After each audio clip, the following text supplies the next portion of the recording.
founder and owner of BS3 Radio. I've been podcasting for 5 years, and with BS3 Radio, it has grown to over 46,000 listens and downloads. I've helped hundreds of people to start a podcast by giving them the knowledge, tools, and confidence to be successful. Now I'm here to help you do the same with BS3 coaching. So let's build a successful podcast. I will be your podcast coach. We'll be able to work one-on-one. I won't be giving you a booklet and just telling you to look over it, but we'll be working one-on-one, side by side, to either help build up a successful podcast or to take your podcast to the next level. So click the link above or below to check out the pricing. I look forward to working with you, and God bless. Welcome, everybody, to Monday Reaction, or Reaction Monday, however how you want to put it. But I'm so excited to be on the show tonight. We have a lot to get to. I had the great opportunity of covering a new organization, or it's new to me, but it's called Creating Young Minds. And Creating Young Minds, it was founded by Shiera Ackerman and Mathis Crowder, also Charlie Brown, in 2011. And what this organization does is it helps young men live and learn valuable lessons. So not just basketball, but also in life. So I had the opportunity to watch week 5 of the Undiscovered League. So we'll be talking about that. We'll also be talking about week 12 of the NFL. As always, put your comments in there. We definitely will go back and forth. We'll have some other people coming on the show in about 30 minutes. And then we'll be talking about Tyson versus Jones, which I think that was the senior citizen boxing match. But hey, they got in there and they did their thing. So I'm not going to hate on them too much. Also, we're going to talk about the Nate Robinson situation. He was getting clowned by a lot of people. And I want to see what you guys think. You think that was fair? You think it was unfair? You know, what was your thoughts and feelings on that? So we'll be talking about that as well. And we got Monday Night Football tonight too. So, man, we got an action-packed show. But first off, like I intro the show with, Creating Young Minds. They have an Undiscovered League, which they're playing in Louisville. And in this league, it's called Undiscovered because there's so much great talent. I mean, and this talent is some that have played college basketball, some that have played in the G League, some that are young and they haven't had that full experience yet. So this was week 5 of the Undiscovered League, Creating Young Minds.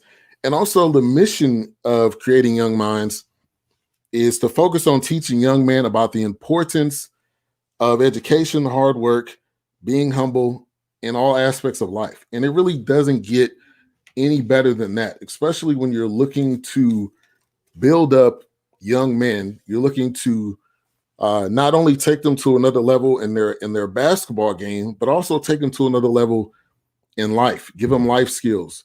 Give them things that they can do on or off the court. And that's one of the great things partnering with this organization. So BS3 Radio will be covering the Undiscovered League. And so every Monday when I come on, we'll be talking about that, the first 30 minutes of the show. And it was dope, man. I'm not going to lie. It was some dope basketball. These guys were hustling. These guys were grinding. This was, instead of watching the NFL, I watched this on Sunday. And I definitely could say that I've seen some really great talent. So there was 3 games from Sunday. The first one was Undiscovered Team versus Louisville Yellow. Now, also Creating Young Minds has a team. It's the Louisville Leopards, and they're in the basketball league. So it's actually called the Basketball League. And this organization is a professional league for those talented young men and talented individuals to be able to showcase their talent. So I'm all in for it, and I am fully supporting, and we'll be partnering together. As you can see, the logo in the corner CYM means Creating Young Minds, and then UL, that's for Undiscovered League. So Undiscovered team, which is undefeated, they're 5-0. And also you can find the games. I'll put the link in the chat so you guys can see that. But it's creatingyoungminds.uscreen.io. And with this link, you can go there. You'll have access to a lot of the games. And I think, like I said, man, it's dope basketball. These guys are hustling. These guys are trying to make something of themselves on and off the court. So I'll put that link in the chat here in just a minute. But the first game to me, it was a blowout, but I think that was, I would say, the second best game. The first game was the third one, which I'll talk about that. But the Undiscovered team, they won 97-56 over Louisville Yellow. The man of the day yesterday, the man of the day yesterday was Damien Durham. This kid is 6'4", 185. He has played at Cal State Bakersfield. He holds the three-point record for the WAC conference. This guy had 51 points in this game. When I'm talking about this dude was on fire, he was on fire. When we talk about NBA jams, when we talk about the rim is so big that every single shot's going in, that's what was going on with this kid, this past weekend. He was just killing it. He was killing it, man. He had 51 points, which was a record, a Creating Young Minds Undiscovered League record. And he broke his previous record of last week. So when we talk about talent, when we talk about someone that is just a flat out baller, a shooter, that is exactly what Damien Durham is. 51 points, 4 assists, 3 rebounds, 1 steal. He was on point the entire game. And it was almost like the other team, Louisville Yellow, could not stop Damien Durham. Every single shot that went in, it was from Damien Durham. I've actually got a photo of him actually shooting one of the shots of his 51 points. That one right there. Whoever was guarding him, it didn't matter. It just didn't matter. He was just in a zone. And sometimes these people that are in a zone, they cannot miss. And he just, frankly, could not miss. And he was dead on. He was dead money on. So he was the player of the day. He was the player of the day, Damien Durham. Shout out to my man King Mike, a.k.a. Michael Lenore. He has been on the show before, and he is NBA draft prospect. He'll be going to the G League. Great young man. He was doing commentating in the game. I didn't know he could do commentating, so I learned something new about Michael Lenore for sure. Also in this game, Jared Henderson, he had a good game. That was with the Louisville Leopards, 16 points, 10 rebounds, 3 assists. Tiandre Jackson, he is from University of Texas, Arlington. He had 10 points, 8 rebounds, 3 assists. But obviously the player of the game and the player of yesterday was Damien Durham. Just no doubt about it. It was 47-26 at the half. The game ended at 97-56. They were just all over it. And it was almost like, no disrespect, but the Louisville Yellow could not stop Damien Durham. And it was almost like they weren't even playing D.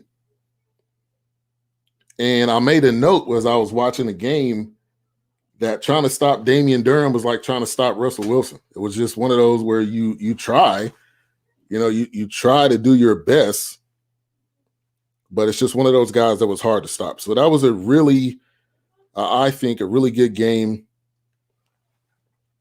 by Damien Durham. He was the player of the day, no doubt about it. Just one of those just pure shooters. You know, when you see a pure shooter,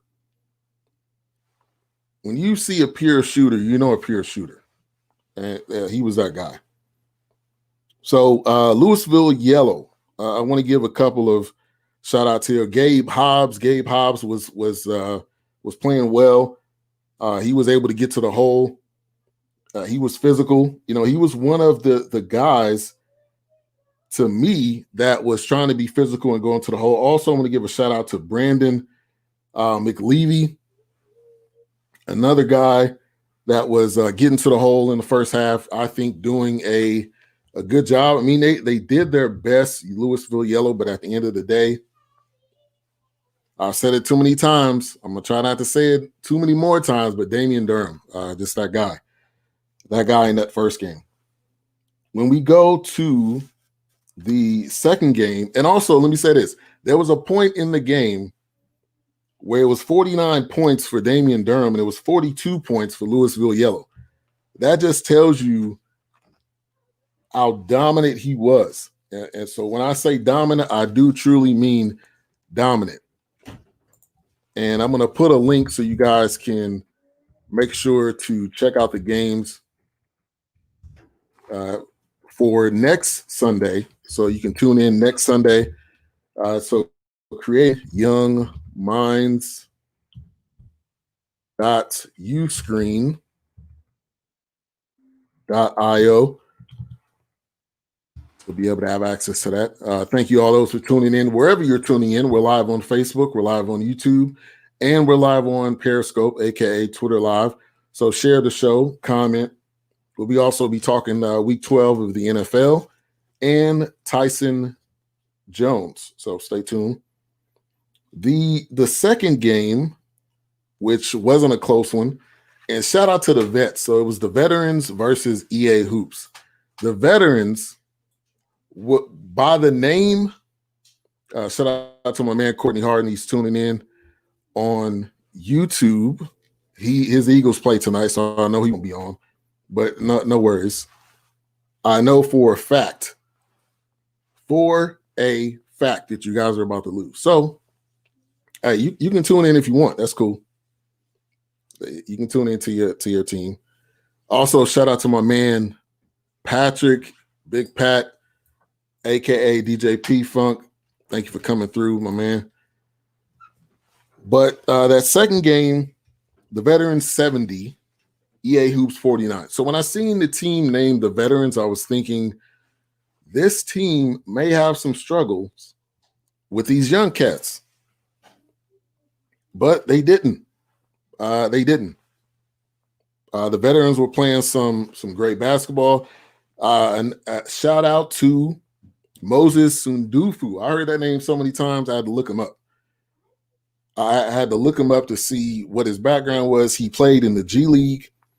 He was the floor general. When we talk about floor generals, shout out to my man NR Hour, Nithin Ramachandra. Hopefully your family's doing well.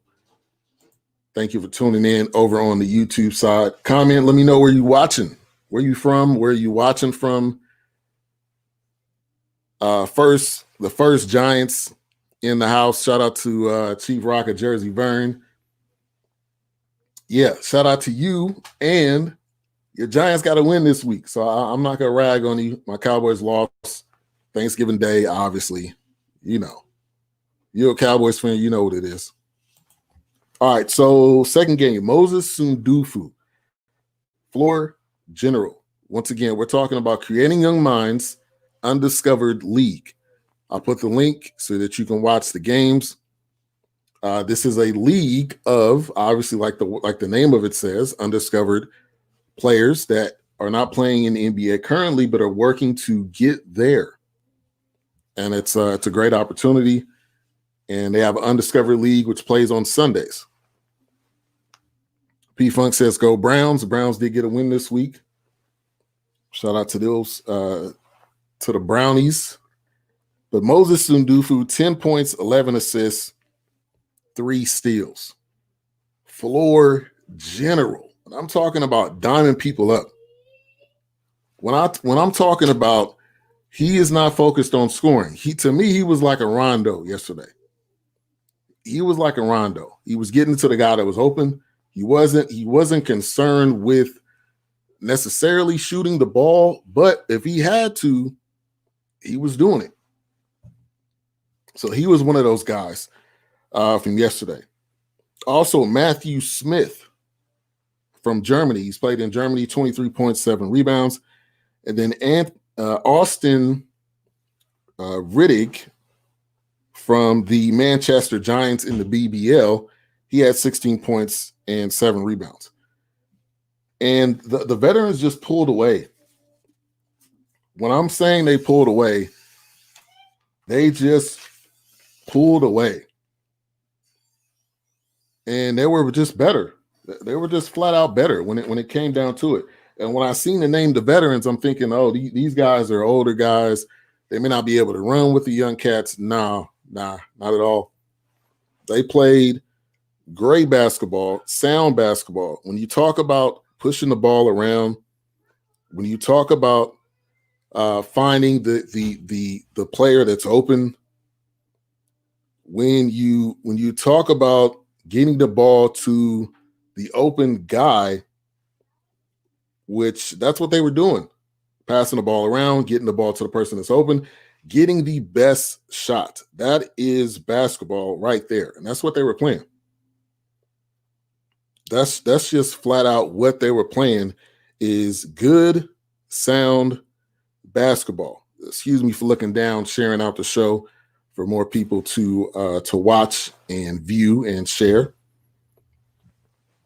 Keith Smith, he's 18-year-old prep school player, had 10 points, 4 rebounds. He was really the lone guy for EA Hoops. Once again, talking about creating young minds, Undiscovered League. They play in Lewisville, Texas. I'm in Plano, which is a suburb of Dallas. So the vets just were pouring it on. Third quarter was 57-35. Also, man, Peyton Chung. Shout out to Peyton Chung, sharpshooter. And at the end of the day, the young boys, they could not handle it. And the vets looked like what a vet should look like. One of the major plays of this game, as I said, the floor general, Moses Sundufu, with an alley to Austin Riddick. And I love alleys. And it was off the backboard. I wish I had a photo of that. But it was off the backboard. And nothing gets people more excited, including me, than a off the backboard alley-oop. So that was another blowout game, 70-49, but it was entertaining basketball. The last game of the day, which was the most entertaining one, came down to the end. That was Louisville Black versus the Prospects. Once again, talking about creating young minds, Undiscovered League. Look it up. The link is in wherever you're watching. Go to creatingyoungminds.org. Also watch the games, creatingyoungminds.uscreen.io. Thank you for the share, P-Funk. But Louisville Black and the Prospects, they were going at it non-stop. Really, it did not. That was the best game. It honestly did not get any better than that one. Back and forth, going at it. A couple of the players of the game, Jesse Williams of Louisville Black, 30 points, 12 rebounds. Marcus Brooks, 21 points. Shout out to Marcus Brooks. Chase Winchester, 13 points, 8 assists. He's from University of Nebraska, Kearney. And then my boy, Abraham Davalos, 30 points. He was one of those sharpshooters. He get to the hole, played physical, was not afraid of anybody on the other team. Shout out to Takara Daniels. Thank you for tuning in. I appreciate that. Where are you listening from? Jump in. Wherever you're watching, jump in. Where are you listening from? And here's the team standings. Well, before I do that, let me say this. 76-75. And this game came down to the end. To the end. If there wasn't a shot, that there could have possibly been a shot made to win the game, and the guy that was taking it, the guy that had the hot hand, Abraham Davalos, was the guy that should have been taking that shot, and he took that shot.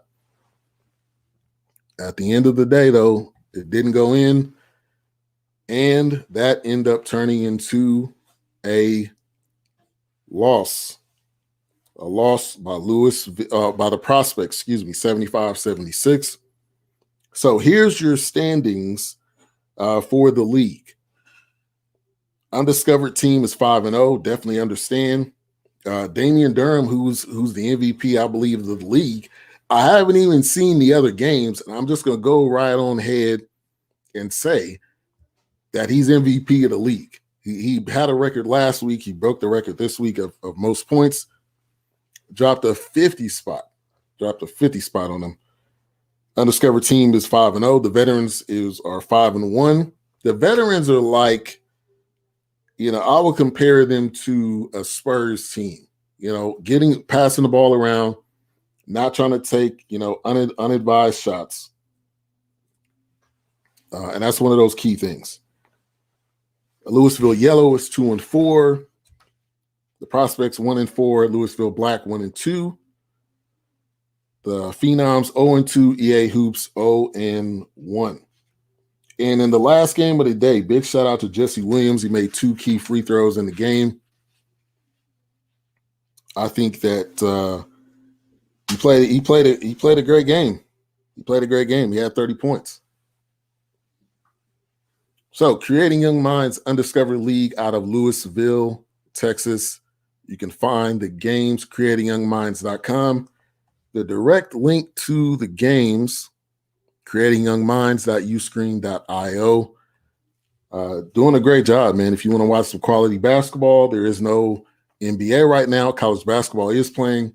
But a lot of these guys have either played college basketball, played in the G League, or they're in between high school and college, and they're trying to, improve themselves and make a better name for themselves, improve their game, improve their lives, improve the lives of their family, and just be all around great people. Just be all around great people. The vision, if I didn't share this, of Creating Young Minds, is the young men living in our communities will gain a broader appreciation for self and others, education and athletics through basketball, school, support, and guidance. So shout out to Mathis Crowder. Shout out to Creating Young Minds. I think it's a great organization, and they're just trying to take young men to the next level, giving them the tools that they need, giving them the resources that they need. And it's a 501c, so it's a nonprofit. So that just shows that they're trying to do the right thing, and that they're trying to build up young men, which I think is a great thing. So let's check out a couple of other photos from the game. I think it was great basketball. It was great basketball to watch. So that's Damien Durham right there hitting the jumper of one of his 51 points. That is Damien Durham again over there to the far right at 51 points. And that's Damien Durham again waiting on the ball to come to him. Had a great game. All right, so I want to bring in my man Eric from the Ear Hustling Podcast. They're part of BS3 Radio. They're on a little bit of a holiday hiatus, if you will, but he'll be on the show. We'll have some other guys coming on the show. But let me bring in Eric. Eric, how you doing? I'm doing good. How you doing, Ben? Doing good. Let me take that graphic out of there. Okay. Good to see you, man. Good to be seen. Let me. I don't know why every time I come on, I always have it. Hey, that's okay. That's okay. I got the TV on over here. You can't see it, but I got out of the corner of my eye, I'm looking at the Monday Night Football. So, let's. Great to have you on the show. Thank you. You're a Lions saying, so immediately out the break, I got to ask you before the other guys come on. The greatest news of your entire year, I'm sure, especially with this 2020. Talk about the firing of Patricia and the GM. Oh my goodness. You know what? I don't know if I was more excited about him getting fired or the outcome of the presidential election. So it's 1 and 1A. You know what? Jim Caldwell was an excellent coach. We never should have gotten rid of him, in my opinion. But I was thinking, okay, well, you know what? Ownership had went from William Clay Ford to his wife, Martha. Then now the daughter has control of the team. So we've all been just blasting Patricia for some of the personnel moves. He's not a player's coach. There's one thing about being stern like Belichick, and then there's another thing about being a butthole. And Patricia was a butthole, calling Darius Slay one of the best corners in the league, saying that he wasn't a superstar caliber player. But if you check a look at Darius Slay, he hasn't given up a touchdown all year on his side of the ball. Guys basically just wanting to split out of town because they couldn't deal with Patricia. So he's cost us a lot of talent. He's obviously cost us a lot of games, and he lost the locker room. And as far as Quinn, the GM, well, you know what? Everything fell up under his watch. So ultimately, the GM is responsible for the personnel, and the coach is responsible for the results. I was happy to see him go. Yeah. I mean, it was time. And we talk about Caldwell, which is one of those coaches that got let go. I don't think without giving him a real fair shot. You look at the records. I seen this graphic that had the records of Patricia next to Caldwell, and Caldwell still had a better record. It was still losing, but it was more trending in the right direction, than Patricia.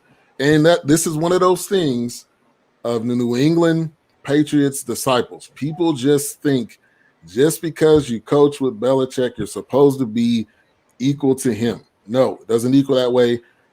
Josh McDaniels, it didn't equal that way. Mangini didn't equal that way. Charlie Weiss. I mean, some of these names we could bring up and mention, they just did not pan out. They didn't pan out. Now, Brian Flores, I think he's going to be the exception. I like what he's doing in Miami. I'm always going to be to shout out him because I think he's doing something right. They're going in the right direction. And they're beating teams, but that's that New England, disciple that people just think is going to be better. Yeah, I agree. You have, I think, Brian Billick. I think he was up under the Belichick tree, and I think he wound up winning the Super Bowl with somebody. I can't remember who, but yeah, we'll see. But ultimately, it's a players' league, and you have to put the talent in place. You have to have the talent motivated. In the last couple of games that the Lions have played, to get shut out by the Panthers. You had an XFL quarterback, who came in there that was looking like Cam Newton, the old Cam Newton. Mm-hmm. And then the Thanksgiving game, I'm not even going to get started on that. I hear you. I don't have anything good to say either about the Thanksgiving game with the Cowboys losing horribly, embarrassingly, fake punts. Like the thing is, if you're gonna do a fake punt, you have to complete it. You cannot. I don't know what that was, but that was probably one of the dumbest plays I've seen in a while. I'm honestly ready for this season to be over with. Let's fast forward. Like people want to fast forward to 2021. Let's just fast forward to this Cowboy season being over with. You know what? As you know, I'm not the biggest Cowboy fan in the world, but looking at the situation in Dallas, it's a little different than most other teams. Dak's injury was terrible. Yeah. Zeke has had so many distractions that's been going on in his personal life over the last year. Then, of course, there's the whole COVID situation. The coaching, indecisions, going over in Dallas with, Jerry Jones taking his sweet time to go find, a new coach. He needed to go out and find a new GM. Yeah, true. He needs to fire himself, but he's just so that's got to be the most stubborn guy I think I've ever seen. Like he just thinks, well, I've done this before, even though necessarily you haven't really done it before. That was Jimmy that was there. But he just thinks like, I can do this by myself. Well, you can't. It's been too many years for us to keep saying that, oh, maybe it'll happen this year, or oh, maybe the Cowboys will do it this year. And a huge part of it is definitely because of Dak. But even with taking Dak, when Dak was there were still struggles because of injuries and because of different things. But I'm trying to give McCarthy a pass this year just because I think, I'm a fair person. You got a lot going on. It's COVID and all that. But it's very hard for me to give him a fair pass because he just continues to, I guess, just allow the special teams guy to do whatever he wants. And it hasn't equaled success. That's a part of the problem. No, and Jerry Jones reminds me so much of George Steinbrenner of the Yankees. Reminds me so much of Steinbrenner. I don't know if you remember when Steinbrenner, I think it was like 2 years where MLB forbidded him from participating in day-to-day operations because of something that happened. And they wind up winning a World Series. And then, so they went to the World Series and lost. And then they won the World Series during those 2 years. And then when he came back tinkering with everything, then everything pretty much just went back to normal. Right. But you know what? Jerry Jones just can't get out of his own way. But to his defense, though, he's a very passionate owner, and he definitely goes, all out. He doesn't hold back money. He doesn't hold back anything. If it's a chance that the Cowboys can win, Jerry Jones will take a chance on it. Yeah. But also, you got to let the football people do their job. Exactly. If you're not a football person, just admit it and say, I'm not a football person. We all know it already. You're just admitting it. The first step to being wrong, or whatever that statement is, the first step is admitting that you're wrong. Come out and say it. We're okay. We already know it. It's no shocker or surprise of what's going on. But another loss, and the team that's in the lead is the New York Football Giants. Jesus. Wow. Of all teams, the New York Football Giants are in first place after their win. The Eagles play tonight, which they're playing a tough test, I think, with Seattle. The Cowboys are nowhere near there, and then the Washington football team was in first place for a period of time. So this division just continues to suck. I mean, as the days go on, as the weeks go on, this division just continues to get worse. You know what? There's a chance the Cowboys still might pull it off. Don't say that. Okay. It could happen. I hope it doesn't happen. But yeah, it's definitely a possibility. So as we're talking week 12, we got to talk about one of the weirdest scenarios I think I've ever seen in my entire life. And I've watched football for a long time. The Denver Broncos didn't have their first string. Let me put my fingers up. Second string, third string. So they brought in Kendall Hinton. Shout out to this guy, man. To get a phone call on Saturday saying, hey, what are you doing tomorrow? Well, I thought I was just going to be doing my practice squad duties. No, we need you to start quarterback tomorrow. Is that something you could do? And the fact that he came out there, to me, is wild. It's wild that he came out there. Obviously, they didn't win, but hey, the guy stepped in when obviously no one else could do it. I thought John Elway was about to come out. They might have been better off by having Elway come out there. That was amazing. The guy was a wide receiver in college. I think he split time between wide out and quarterback. But yeah, the fact that guy came out there basically off the street to start an NFL game. Yeah, like I said, just even looking at his statistics, that right there is I don't even look at it. It's the fact that he got out there and he tried. Exactly. He completed one pass. He had 2 interceptions. Yeah. they were doing Wildcat with Philip Lindsay. A lot of the time. And you know what? It just shows you that playing quarterback ain't as easy as it looks. Exactly. Let me bring in our other guest, Easy. Speak Easy. What's going on, baby? Oh, man. I like that Rodgers jersey in the background. Thank you, sir. Like that Lions hat. No, thank you. Maybe we'll work out a swap. Hey, yeah. I mean, well, I'd have to go sweep the pot up a little bit. I got a Ben Wallace jersey. I don't know. Maybe we might work something out. I'll give you an Andre Drummond jersey if you want it. Yeah. You guys got something in common. You guys are both Detroit Lions fans, so congratulations. Got 2 Lions fans on the show. Hey, we were talking about the wild situation with Denver. You did a whole show on it. Man, talk about how crazy that was, man. How crazy that was. Man, that was you know what was crazier to me, and it took some time to settle in, was the fact that the Ravens got their game delayed against the Steelers on Thanksgiving Day, primetime game.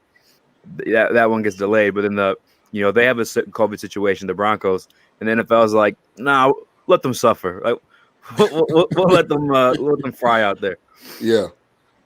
It was wild. I mean, the guy got out there. He did the best that he could. Obviously, no one was expecting him to, to throw for 300 yards. But just the fact that he went out there and he did at least the best he could. Philip Lindsay out there, they're doing Wildcat. But hey, it's better than forfeiting where nobody gets paid. So which I knew they weren't going to do that. There's no way they're going to forfeit a game. Yeah. Yeah, it's a very, very ugly situation, man. I really am curious though as to like what makes the situation different. I thought it was even hilarious too, though, that you had the Saints having a gimmick quarterback too with Taysom Hill at the same time. Right, exactly. Just a wild situation. I don't think we've ever seen as sports fans seeing that many quarterbacks out. And they definitely made an example of Denver. They were like, okay, you guys want to play around with this? You don't want to take this serious. They made probably the biggest example that they made the entire year out of Denver, and lowly Denver, they're not doing anything anyway. So I guess they just want to pick on the guy that's already down as it is. Well, yeah. What justified, I guess, them delaying the Ravens game over Denver? Like, was there any reasoning or like they come out with like reasoning behind that at all, or no? I don't think they did. I don't know. I don't know why they did. Maybe it was more players, possibly. Maybe it was more people in the organization. And I think, I mean, even Lamar Jackson was out. That's their star quarterback. Thinking of, if you're a conspiracy theorist, would you not want Lamar Jackson playing? So I mean, like, it could just be an NFL being Big Brother. I don't know what the situation was with that, but I was thinking, well, there is one cat that does have some football experience that hasn't played since like 2016, but yet we go get a guy who was selling insurance. Farmers. Jake from State Farm. When he got Jake from State Farm, I don't. Why did anybody ring Colin Kaepernick's line? Yeah, look, they didn't call any quarterbacks. It was crazy. I mean, I don't think they could. I think when I had my show on, someone came on and there was like a quarantine protocol for before you even signed to a team. So I think there was a situation with them grabbing like another actual quarterback rather than the wide receiver. Yeah, and I thought they were going to do. There was like some guy that was like an equipment guy or something like that, or strength and conditioning. It was a crazy coaching position. The quality offensive control coach. They wanted him to run quarterback. They wanted him to start quarterback for them. He was the one that was running quarterback in practice all week. Yeah. So, I mean, obviously it didn't work out. But, yeah, it's a crazy situation with Taysom Hill on the other side. And I don't know. I don't want to hate on Taysom Hill, but I just think, like, you bring Jameis in there, I thought he would have got that spot. Now, Taysom Hill, obviously, he's a gadget guy. And they started the gadget guy, I think, over a traditional quarterback, but they've won the past 2 games. So I don't know. Maybe I'm wrong. Well, Taysom has been in that offense for 3 years, I think, maybe 2 to 3 years he's been in that offense. So from a strategy standpoint, Winston has had the benefit of having that one off season, but you can run some traditional plays. He's fairly mobile. And he knows the gadget plays. He knows the personnel. So I really can't argue with that decision, even though I think Winston is a better talent at the quarterback level. But as far as a scheme and knowing it, I couldn't be upset with that decision to go with Hill. Yeah. Well, what was your initial thoughts? We're kind of behind talking about this. What was your thoughts, Easy, when they put Taysom Hill in? I was kind of confused a little bit because I thought Jameis looked the part. The week prior, he didn't look too bad.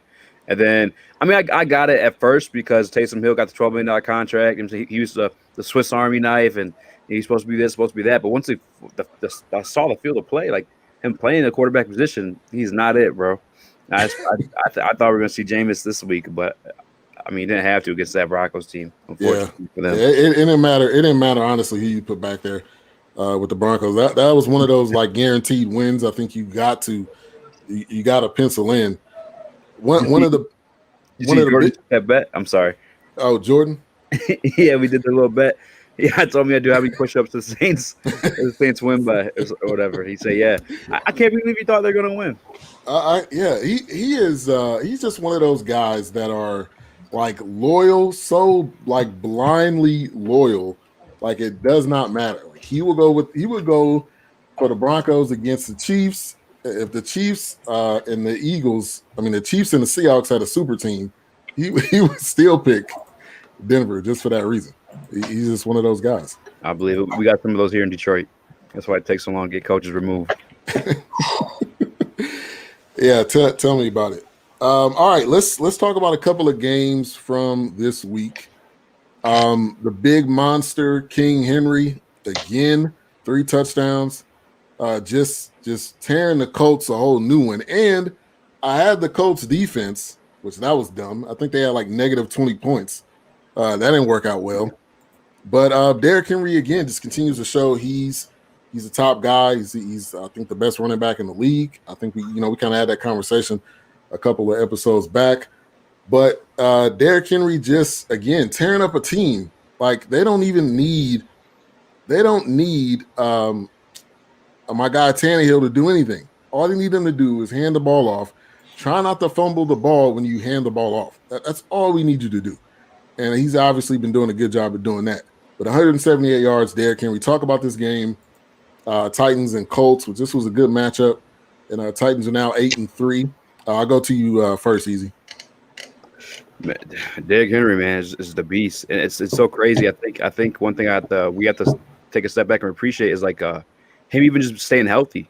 Because he's carrying this team like literally, man. Like this is crazy, and the game plan versus that team, right? Like exactly. It's Derrick Henry. I mean, they do got a bad boy at receiver though too with AJ Brown. That man's not to be played with. But I think a lot of his success is based off Derrick Henry too. Like you have to stack the box against that man, and I guess it's kind of just happy for the organization. They've been stacking up offensive linemen for so damn long, and now it's finally working out for them. Yeah. And man, he is king of the stiff arms. If there was an award for best stiff arm of all time, he would get 2 of them. The one on Earl Thomas, where Earl Thomas got turned around, and then the one on Josh Norman, where he did. Josh Norman one was nasty. Yeah. He did the. Listen to what I'm about to say. He did the Nate Robinson before the Nate Robinson. Oh, damn! He had to bring that up. I'm sorry, I had to. Which we can talk about that in a minute because people was some people were getting sensitive, but we'll talk about that in a minute. But go ahead, Eric. What's your take? That's old school football. Great offensive line, and then obviously you need somebody that knows how to hit that hose and hit them decisively, and that's Derek Thomas. But I'm going to go more to the coach of the team. When you got a horse, you ride the horse. When you have an identity, you stick with the identity. You got a dog back like that, and yeah, you've got a good receiver, AJ Brown. But you know what? Just run the ball 35, 40, 45 times. If they can't stop you, then so what? That's what this team is built for. They're built to run block. So I'm glad to see that there's a coach that's smart enough to recognize his talent and stick with the game plan. So you keep running. It don't matter if you stack like 8, 9 guys in the box. Doesn't matter. Like he's carrying at least 3 or 4 people, each run attempt. So I'm glad they didn't reinvent the wheel. Hopefully the Detroit Lions will not do anything goofy because I think they've got a decent nucleus. But this isn't about the Lions. This is about the Titans. Sorry, I'm always getting into the Lions train of thought. But you know what? Stick with what you got there. Tannehill is a decent quarterback. You're right. Just don't fumble the game away. Hand the ball off to Thomas and let him ride you into the playoffs. Yeah. Derrick Henry, man, is just one of those one-of-a-kind backs, and he's big. It's not like he's not a small guy. Like when he pushes people around, they look surprised. Like, oh, I didn't realize that somebody could push me that hard. Let me bring in another guest. My man Dietrich Oliver. He's a podcaster, DJ. Kind of I don't know if you're in the car there, but what's going on? Hey, yeah, what's up, man? Yeah, I'm in the car. I was hitting home, but this traffic is a little crazy out here, so I didn't want to keep you waiting for too long, so that's why I just called in. Oh, you good? You good? Yeah. We're talking about Derrick Henry. We're talking about Titans and Colts. If you got a take on that, Derrick Henry having a monster day. I mean, I called the game. I knew that they were going to get a little bit of revenge from a couple weeks ago when, the Colts kind of not ran over them, but pretty much just smothered them 34-17. But yeah, Derrick Henry, I was listening to some of you guys' dialogue, but yeah, that whole offense go through him. I'm starting to probably trust Tannehill a little bit more. I'm not a huge Tannehill fan, but I think he found his home there in Tennessee, and he's looking good. I think Derrick Henry complement his game, and if you can't stop Henry, I think it's hard to stop that that offense. Yeah, that's true. Derrick Henry is the man there for a reason. He was picked there for a reason, and it was almost like especially and we will wind back. I think DJ, I think you're a Baltimore fan. Is that right? Yeah. The way he did the Ravens that last play of the game, there's nothing else you can say, man. Just a guy that said, "Okay, we need a touchdown. We need to win. I'm just gonna do it. I'm just gonna go ahead and do it myself." And that's Derrick Henry is just one of those one of a kind top running backs. I hope he plays for millions of years. He continue to stiff arm and throw people to the side. All right, let's go to the next. Oh, somebody was gonna mention something. Yeah, that was he kind of reminds me. I don't know if you guys remember, but Earl Campbell. Yeah, the way Earl Campbell would just run folks over. Mm-hmm. No finesse at all, and eventually in the fourth quarter, you just get tired of him hitting you. Right. Yeah. I haven't seen him. I haven't seen him juke anybody. I don't think. I mean, I'm sure he has. That's a good point. Yeah, but he just literally runs you over, or he just pushes you to the side like a wet piece of a wet blanket. Like I don't need you in my way. But that's just I love watching this guy play, and he is. If anybody plays fantasy, he should be on your team every single week. I think he's only had one. I think he's had one down week, and I think that was still that he had 60 yards or something like that. I can't remember what game it was, but he's a beast. There's no other way to put it. He's got 1,200 yards already in the season. Let me go to the exact, so that's why I won't mess it up here. Good. Yeah. One thing too, I want to say about his stiff arms, man. It literally looks like if you watch that Josh Norman one back, it looks like he had those Iron Man blasters in his hand. Blasting the man off him, man. He went sideways. I never seen a dude go sideways on a stiff arm. That was a first. It's like rushing against 8th graders or something. Exactly. Yeah. And it was actually a picture of Derrick Henry. I think it was him where he was. No, this was Myles Garrett. But Myles Garrett was in high school, and it looked like he was standing next to middle school kids. But it was actually him in high school standing next to his teammates, and he was clear cut, taller than everybody else. But that's a separate story. I remember back in Alabama days, is him versus the Heisman winner at the time, Mark Ingram, or Heisman candidate at least, and it was Derrick Henry, the backup, sitting next to him. It is you got polar opposite dudes there.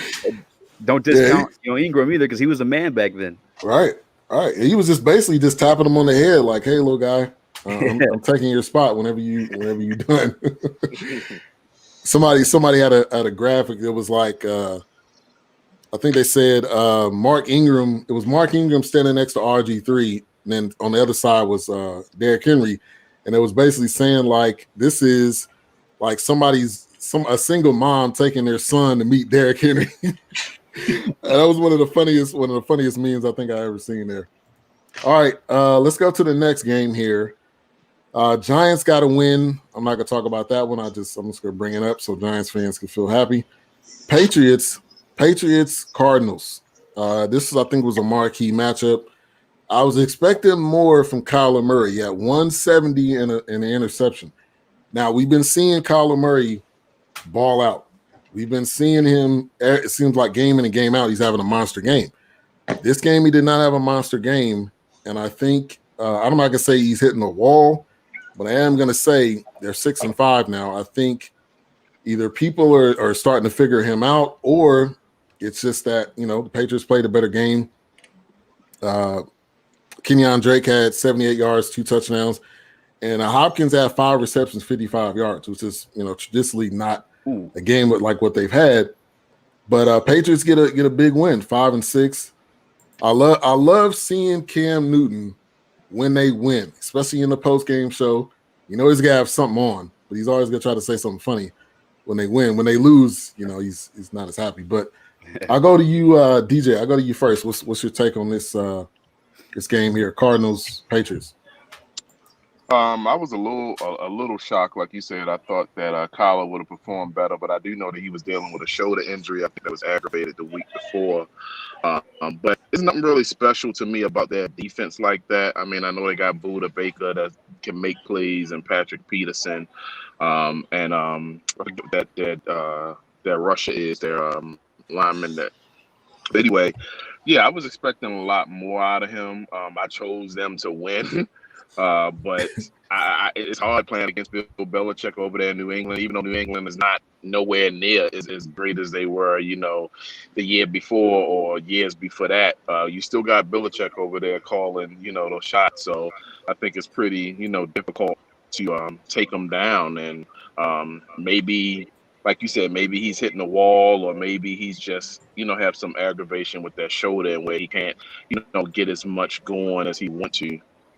Yeah, and I think Kyler Murray is a great player, and I think you're right though. When it comes to Belichick is a mastermind. I don't think it matters what team it is; he can drop any type of game plan.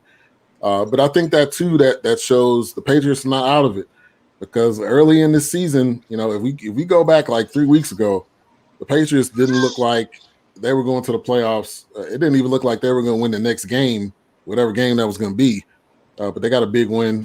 Easy, I'll go to you. Yeah, I think that's a big story here. I think it's less of like what we expected from the Cardinals and more of like what you should expect from Bill Belichick and a Bill Belichick coach team, regardless of who he's had. We've seen him reach points of success, whether it's just winning games, just making it to the playoffs without guys over in Tampa Bay. I won't mention. We'll talk about later, I'm sure. But it's just a testament to Bill Belichick, man, because DeAndre Hopkins been going off. Kyler Murray been going off. Both those guys had some quiet games. And earlier in the season, everyone was kind of like doubting the Patriots. But let's not forget, they got attacked with a wave of COVID. They literally they played, I think they traveled into Kansas City the same day to play them without Cam Newton and others. And don't forget, Stephon Gilmore missed a couple games too to COVID. So and all the players opted out in the beginning of the season too. And I'm not a Patriot slappy, but I just respect the hoodie, man. And yeah. So when I see a situation like this, I'm not too surprised just because of what he's been able to do in his career. Yeah, you got to respect the hoodie with the cutoff arms, man. He's just that guy, man. All right, we'll go to you, Eric. Pretty much the same thing that the other two gentlemen echoed. The one thing I noticed about Kyler Murray, you got to make him stay in the pocket. Kyler Murray, a short stature quarterback, he's a great athlete. Most of the time you try to flush folks out of the pocket. He's the type of quarterback you need to have him stay in the pocket.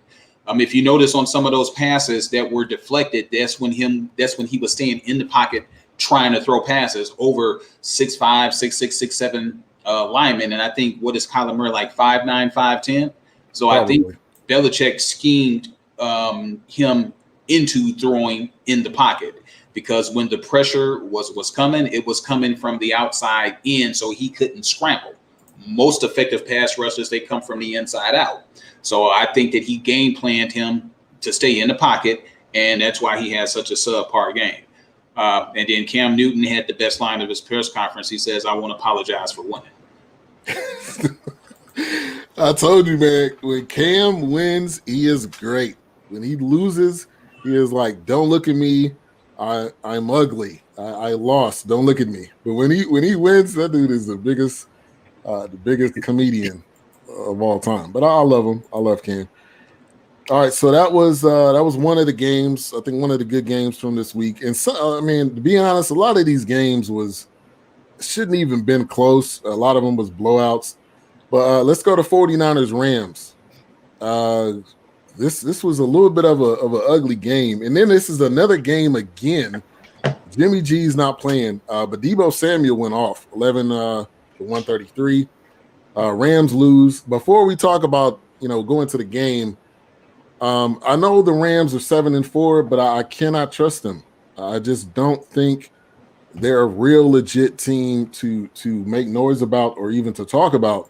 So I wanted to bring that question in first. Eric, I'll go to you first. Are the Rams a real team? I mean, to go to the Super Bowl? No, I don't think so. But to win a division, you know what? I think they got a little bit of a I think they've got a 1-game lead on Seattle. I believe so. Let me pull up the standings. First place right now. They are? Yep. Seattle's in first by a smidget. Seattle 7-3, Rams are 7-4. Yeah, just 2 weeks ago, that was a 3-way tie, that division too. Yeah.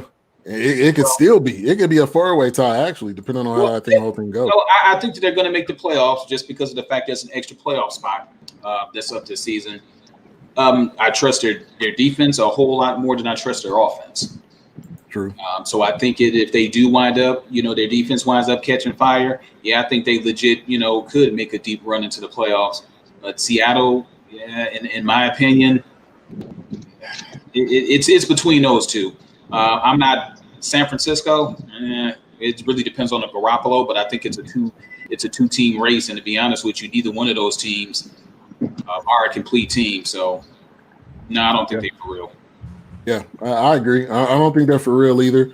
I think they went to that Super Bowl and a lot of people thought, okay, the Rams are going to be a team, contending every single year. The year after that, I don't even know if they had a winning record. I think maybe they went 8-8 or something like that.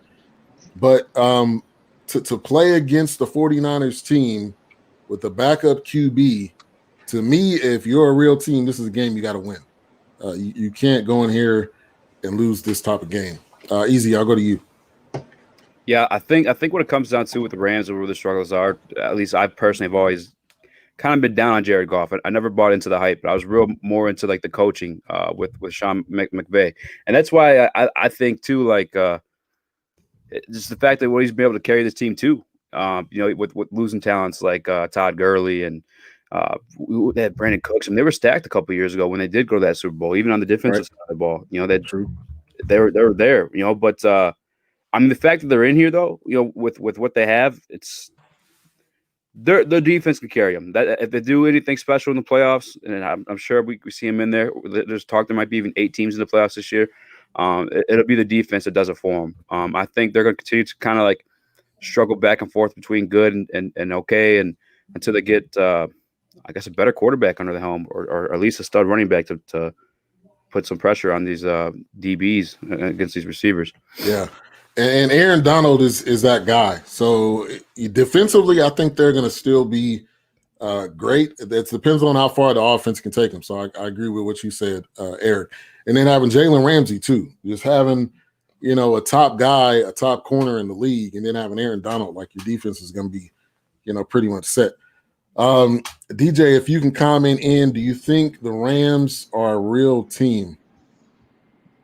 I think the Rams are a very underrated team. I just was saying on my podcast, I'm not a huge Jared Goff fan either, but I don't know. The game against the Buccaneers kind of started to make me a fan a little bit. I think they got some people that ball out over there, and Cooper Kupp and Woods. I think they got a decent offense. But I forget who just said it, but I'm more trusting of their defense than their offense right now. But I do like Sean McVay. I like how he calls the games. They didn't have a great year last year after, appearing in the Super Bowl. But other than that, I think they could be one of those dark horses over there. I'm not saying they're going to go to the NFC Championship game, but they could be one that could cause some trouble. As long as you got, like you said, Jalen Ramsey over there, a premier corner, as long as you got Aaron Donald, the anchor of that defensive line, and some other pieces that they have over there. I think they picked up Littleton. No, I think they lost Corey Littleton. But yeah, they got some decent pieces over there. I think that can definitely give you some type of trouble on the defensive side. But yeah, I think they could be a dark horse. I'll keep my eye on them. Yeah. I think you got a good point. And as long as I think as they have McVay, you know, there's some noise that they can make. I definitely agree. There's some noise that they can make just because they have one of those young offensive minds, one of those creative, you know, young offensive minds. Which let me give a little shameless plug on the Cowboys. They thought Kellen Moore was supposed to be that guy. Oh, he's young. Oh, he's smart. He can come up with all types of great plays. No, he can't. The creativity has not been creative enough. Okay, so people need to stop talking about that. These Cowboys need to realize that he's not McVay. He's not the enemy. He's not anybody legit. Okay, so let's just stop with that. But all right, I think the marquee game. One of the marquee games, Chiefs, Buccaneers, Patrick Mahomes, good Lord, 462, 3 touchdowns. If you had him in fantasy, congratulations. The monster lineup would have been Patrick Mahomes, Tyreek Hill, and Derrick Henry. If somebody had those three guys, you either made some money or you dominated in your fantasy league. But another week, another Chiefs win. People, I mean, we got to realize Tom Brady is old, okay? He's old, OLD. And Father Time is undefeated. Never lost. Just like LeVar Ball said, never lost. So you got to know that we're this coming towards the end, even though they 3 points away. They could have possibly won this game. They scored 14 points in the fourth quarter. The Chiefs scored nothing. But Patrick Mahomes is just that guy. Man, there's nothing really more that I can say about this game. I think, when it comes down to it, I think Mahomes could possibly, this is a conversation we could have. Could Mahomes surpass Tom Brady throughout his career? Do you guys think that is possible? Easy. I'll go to you first. Man, it depends, man. You have a lot of Tom Brady fanboys who credit him, give him all credit for these rings. So, like, if you're going by ring standards, if you're one of the guys who measure individual success by team success, then no, I don't think we'll ever see anybody in the NFL win 6 rings in a career. That's just insane. Just another testament to Bill Belichick we spoke on earlier. But skill-wise, I think he's already there. I think Aaron Rodgers is the only person I could say for sure that I've seen maybe just as skilled. I don't want to say for sure more skilled. He's just certainly done it more longer and consistently. But Pat Mahomes, that's a bad man with the football in his hand, man. On the run, sidearm, deep balls. I mean, he does it all. And he has a fantastic receiving core there too. Yeah. And kind of like what Tyreek Hill said. He said, we got me, we got Harden, we got Sammy Watkins. They got so many targets. And Travis Kelce is basically a wide receiver. Yeah, so he may be second. I think he was like top 10 in the league in passing yards, and he's a tight end. So they just got so many weapons. Oh wow. Listen to this. Tyreek Hill is number 1. Yep. Travis Kelce is number 2. Yeah, 978 yards or something like that. Wow. Yep. Crazy. So DJ, what you think? You think maybe not Super Bowls wise, but skills wise, like longevity wise, you think Mahomes could pass Brady? As a Baltimore fan, it was hard to play them, and people always try to compare Lamar and Mahomes. He's just on a different stratosphere. I got a lot of respect for him, and I think as long as the Hunt family and that organization can keep those pieces around them, keep that offensive line pretty good. Right now, that offensive line is probably the middle of the pack, but keep that offensive line pretty good. I think he's going to be great for years to come. I can definitely see him. For some reason, the number 4 came in my head. I can see him winning probably about 4 Super Bowls. And I think that he can challenge a lot of those records that Tom Brady broke. Because the way that they played yesterday, I was watching this game with my father, and we just looked at each other like, what are we watching? Like, the way he just does it, man, this guy is a bad man. The way that, way that he just sling the ball across that field and just take just dominate these defenses like it's nothing.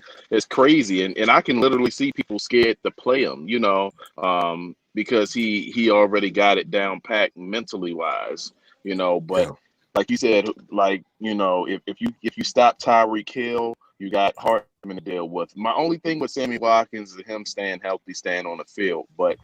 With all of them on the field, it's hard to beat. And I said this plenty of times in my podcast. I said, in order to beat the Kansas City Chiefs, and I don't know if anyone on here is a Chiefs fan, but I said, in order for you to beat them, you have to play perfect. I know that sounds a little bit crazy, and I know it sounds like, really? Yeah, you have to play perfect because Mahomes is going to take advantage of every little teeny bit of mistake that you make. He's going to just go and just blow it up. And we seen with the Raiders. The Raiders played them, in my opinion, probably was the only team this season that played them perfectly, and they could have won that last game. And I think because the Raiders kind of sort of like they have trying to have the same offense, got that same tempo with their offense as Kansas City does. But for right now, if I had to say who's going to win the Super Bowl this year, I mean, just hand them the Lombardi because they're playing too perfect right now, and you have to catch Mahomes napping. The only way you can do that is keeping him on that sideline, and that defense is not as great, but keeping him on that sideline and just, I guess, kind of picking at that defense. But other than that, if you can't play perfect, as you saw my team didn't, he's going to smoke you. So yeah. He gonna take advantage of you, at all opportunities. Let's bring in another guest, man. We bringing him in tonight. Our man Nathan Ramachandra, the NR Hour. What's going on tonight? What's up, man? Thanks for having me again. Yeah, man, no problem, Mister. This is Mr. Podcaster right here. 600. How many episodes now? 621. Good Lord, you can have at some point you can have 1,000 before the year's over with. I don't know. But great time coming in. We're talking about Chiefs and their game this past week, and how they took care of the Bucks, but mainly kind of talking about Mahomes. But give me your take on it since you're just hopping in. I mean, Tampa Bay. I don't know what's going on with Tampa Bay. Their defense is slacking right now, but the Chiefs, man, the Chiefs' offense is dangerous, and Patrick Mahomes is playing out of his mind. So that this team is, I already picked them to go to the Super Bowl again as a repeat. So I feel like the Chiefs they remind me of the Golden State Warriors of basketball when KD was there. So they have multiple weapons they can use. Patrick Mahomes, obviously, he has multiple ways to beat you in a game. So I feel like the Buccaneers were sitting in a tough position, but the Chiefs, man, I don't think no one can stop them. Yeah, I don't think so either. And like DJ said, you got to play perfect. You cannot have mistakes. You cannot miss Tyreek Hill, even though this dude is fast. I mean, we were talking about who the fastest in the league was. This was a couple of episodes ago, and I think, but Tyreek Hill is the cheetah for a reason, man. There's nobody catching this guy. But Eric, I'll go to you if you had anything else you wanted to add. Just real quick, I just realized that Patrick Mahomes, he's only 25 years old. I think that he could have 2 more Super Bowls before he's 30. Wow, that's true. It could definitely happen. And I'm starting to believe that Andy Reid is just grooming Eric Bieniemy to take this job. Like, why else would this guy not have a job somewhere? So it could be either he's turning it down, or Andy Reid's like, I'm gonna be retiring in the next couple of years, and it's yours, and we're gonna just continue to give you promotions. I mean, I give you increases in pay or something. Yeah. But that's a huge part of that offense too. Is I think Eric Bieniemy, but they just got so many weapons it doesn't even matter. When they got Le'Veon Bell, I'm like, okay, it's not fair. This isn't fair anymore. Like, stop. It definitely was like a KD type situation. Yeah, it really was. I will say this though to Andy Reid though, because in Detroit we're kind of looking at these coaches a little bit more closely now too, because we're in the hunt. I would say that Andy Reid's always kind of had these great offenses, even back to when Alex Smith was a quarterback of that team. I remember when they took down the Patriots on Monday Night Football, and that was the end of Tom Brady and Bill Belichick. Then then they won 2 more Super Bowls. But be enemies one. I am weary of just because Andy Reid's always been great. He's always had these offenses, and now he's just got talent there too. With Pat Mahomes and Tyreek Hill, Sammy Watkins is the number 2 receiver. Like that's insane. Yeah, true. So I mean, these guys could be number ones, somewhere else. Yeah, and Sammy Watkins was at one point. Yeah. Besides injury. Shout out to Raymond Matthews. Thank you for tuning in. Anybody, if you got any questions or comments, make sure to put those below. So the Chiefs with a win 27-24. They're now 10-1. They are 6-0 away. So the one loss was against the Raiders. Let's go to the night game. Packers 41, Bears 25. Aaron Rodgers surpasses 50,000 career passing yards. Ooh. Yeah, damn. I mean, the guy's great. He to me, he's like Cam when it comes to winning and losing games. When he wins a game, he's really happy. When he loses, he is salty. He's like pointing people out. He's like, "Hey, that guy over there was his fault. I don't like the coaching. Why'd you draft Jordan Love?" Like he starts pointing out all types of things. And then he said he loves beating the Bears, which that's understandable. Trubisky got the start this week. If you go to ESPN, it would look like Chicago won this game because they had more stats than everybody else. But stats do not win games. At the end of the day, the score does. But another week, another great game by Aaron Rodgers. And this is a week with Devontae Adams have a 6 reception, 61 yards, but Robert Tanyan actually led the team with 67 yards. But this is Aaron Rodgers. This is, so who wants to jump in first? You got a take on this one? I'll jump in first. I think I like Aaron Rodgers. He's one of my favorite quarterbacks, and I like what him and Devontae Adams doing over there in Green Bay. But I think he also got some close number 2s. I know he got Valdez-Scantling. I think he be balling out there.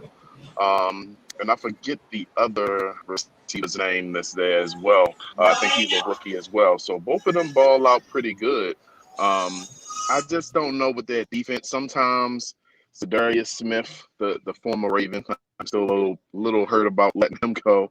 But sometimes he show up, sometimes he doesn't show up.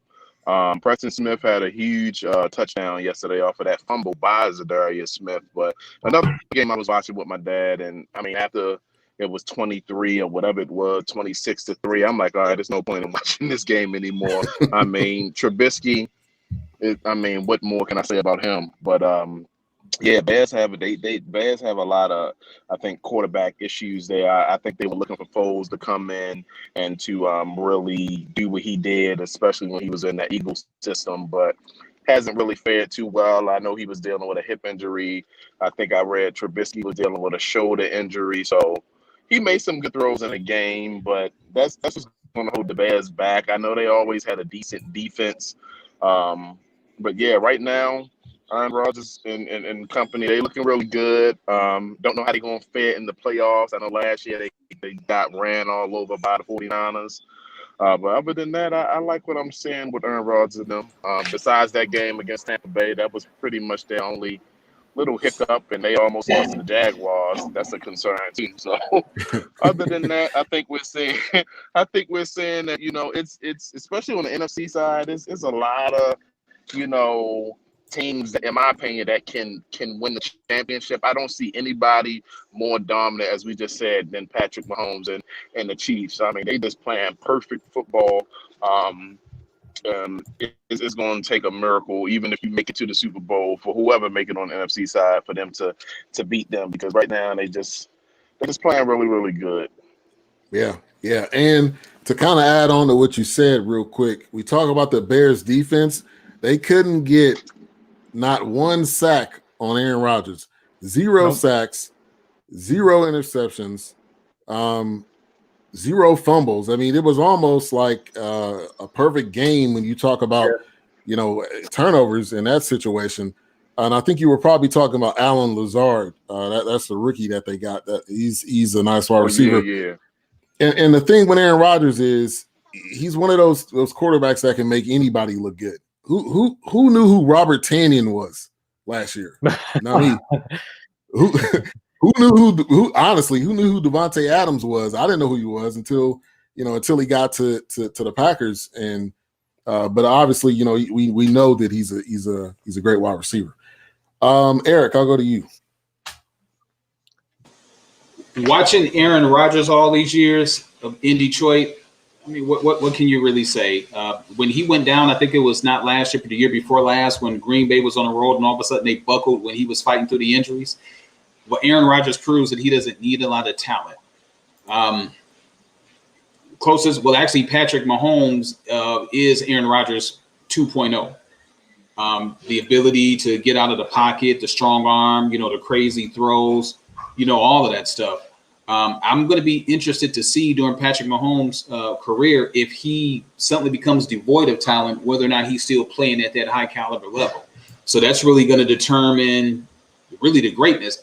Rodgers, I don't know how he's had winning seasons with a lot of these Green Bay teams, and his running game has been virtually non-existent. True. So I'm very interested to see Aaron Rodgers, if he gets to like the NFC Championship, whether or not he could just put the team on his back and get him to the Super Bowl. Because, clearly they're going to be winning the NFC North. They're going to have home games. I think if Green Bay gets home field advantage throughout the playoffs, I think that they are a Super Bowl team. Yeah, yeah. Wow. Yeah.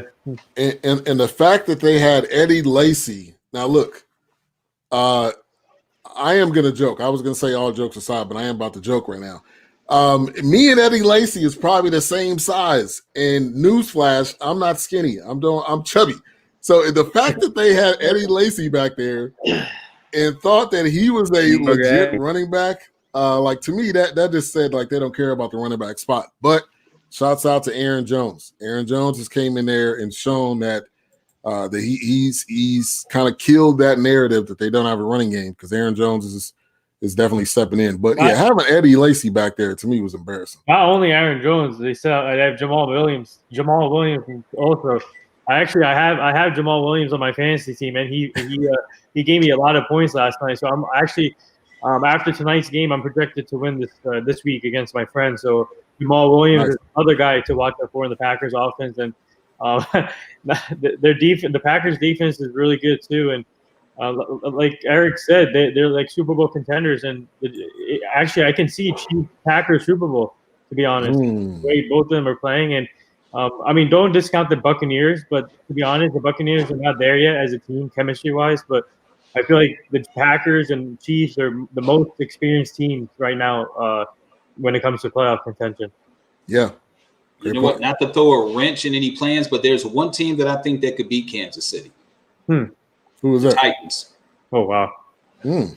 If they run, if you take that ball and you grind that offense, and the Titans defense is decent enough where, you don't have to stop them every play. Obviously, you can't. But if they game plan and, the Tennessee coach is pretty good at scheming defenses. Not quite on the Belichick level, but he did play up under Bill Belichick. So if you just say, look, regardless of what Travis Kelce is doing to us, we're not going to let Tyreek Hill beat us. So you have to take something away, or at least slow it down to the point where you're not even looking on that side of the field. Now, if that doesn't work, you stop them every so often, and you take that ball and you running that ball 45 or 50 times a game. I think the Titans could pull off an upset. Hey, last year, the way that they beat DJ's Ravens, man, that shocked me. They made it a lot further than what I thought. So that could happen. Put the team on Derrick Henry's back like that. He almost brought them to a Super Bowl. Like that was a legit thing that could have happened. That's the game plan. Oh, my bad. Oh, no, go ahead. I was going to you next anyway, so go ahead. To touch on the Titans topic, that's the perfect offensive recipe to keeping Patrick Mahomes off the field. So, but I'm totally in agreement with that they have a chance. But as far as Aaron Rodgers go, man, it's a bad man. They said it's a bad man. Yeah. And I think the only thing that disappoints me though is I feel like every time they go up against like a great defensive team, you kind of see like their struggles a little bit, when Aaron Rodgers does get messed up a little bit. So I'm nervous about them, picking them as like a dark horse to go to Super Bowl and whatnot throughout out of the NFC. I feel like the Packers organization kind of failed to build a team around Aaron Rodgers. They kind of just do whatever the hell they want. Like this year, just trading up in the draft to grab another quarterback to sit behind Aaron Rodgers. Like, what are you doing? But that's all we really got to talk about this one, man. The Packers offense. The Bears are kind of a joke at this point. Yeah, true. Yeah. Oh, go ahead. Oh no, you go. No, I was just gonna say they're just. It's just one of those teams where you watch them and you always want more. You're thinking like, give me more. Like you should be either you should be better or you should at least be trying harder. I don't know, but I just know with that defense, the fact that they couldn't get Aaron Rodgers down, and that's what having Khalil Mack. Khalil Mack's obviously one of the best pass rushers, and he could not get to him. And I've said this so many times. When it comes to Mitchell Trubisky, I'm probably, in the 1% of Tar Heel football fans. There's not a lot of them. And when they drafted Mitchell Trubisky, even I was looking like, why? Why would you draft this kid so high? Like, it just doesn't make sense. So now they bring in Nick Foles, who's always trying to save other teams. Like that's his thing. He likes saving teams. Cam Newton was there too. So like, blew my mind. Right. So yeah, it's the Bears are just a disappointing team. There's just no other way around it. Go ahead, Nathan. Oh no, I was gonna say the Bears. They have a great defense, but their defense didn't show it yesterday. But when it comes to the quarterback situation, it's like, when was the last time they had a solidified quarterback since? I can say Kramer? Who? What was his name? Kramer was his name. Right. The guy back in '85. That's the last person I can think of. See, I'm telling you, they had a chance to. Okay, no one knew about Patrick. All right, no one knew about Patrick Mahomes in the draft, right? So, the Bears could have taken a gamble with Patrick Mahomes. Patrick Mahomes was right there, but they decided to take Mitchell Trubisky. But the Bears front office traded up. Traded up, yeah. But it's just crazy. I just feel so bad for the Bears fan base, and they need to Ryan Pace and who the owner is. They need to do smart moves and start thinking smart when it comes to the quarterback situation. And I don't know why they keep switching quarterbacks. That's bad. It's bad recipe right there. Yeah, it does not equal success when you go to the college quarterback system. When you got two quarterbacks and you don't know which one's going to start which week, like that's a recipe for disaster. I agree. But now it's on Trubisky. I don't know what exactly happened to Foles. I'm assuming he had whatever the injury was. I don't think he's coming back anytime soon. So Trubisky has the keys, and I'm not expecting that much to happen. All right, so we got the game tonight. If breaking news, if you guys don't know, the Ravens and Steelers have been moved to Wednesday. Yep. We have a Wednesday game this week, which I guess we're still going to have a Thursday game. I don't know if that's still going on. No. The Cowboys and Ravens game got postponed to Monday. Next Monday.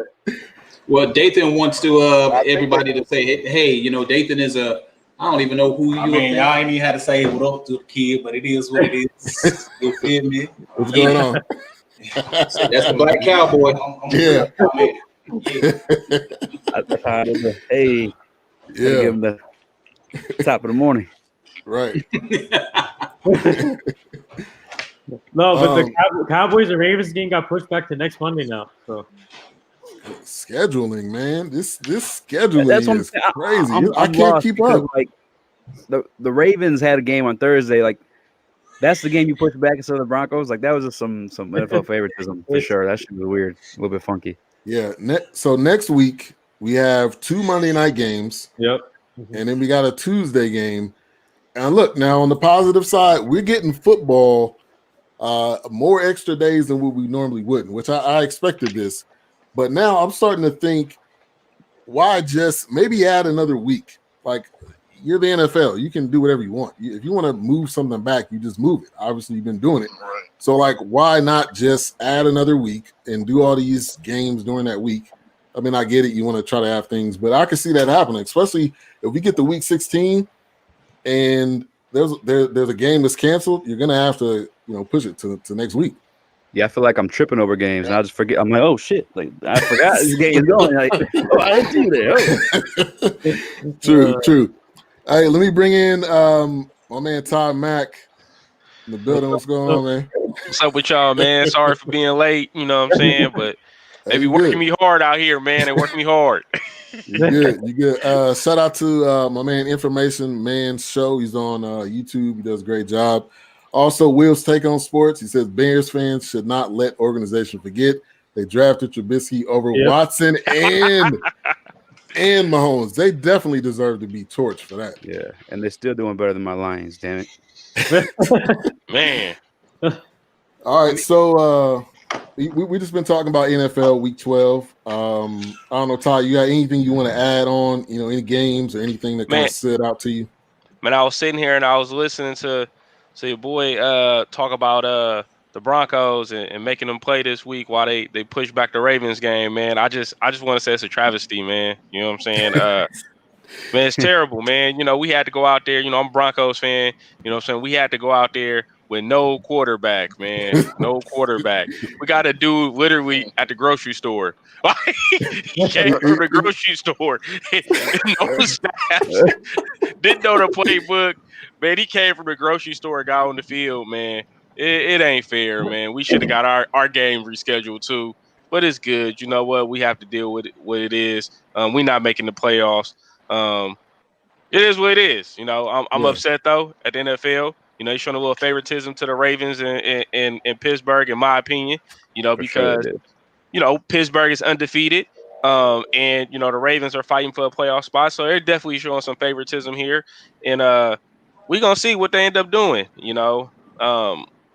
There are going to be some games that's going to get missed, I think. I think they're going to cancel some games. They already said one of the negotiations that they had was including that 8th playoff spot in each conference. Yeah. Right? So to make up for it, just in case they didn't finish the season. So I don't think they're going to have a week 18 or per se, like week 17, that's it. They're done. Going to the playoffs, whatever record you have. So somebody's going to be mad at the end of the day.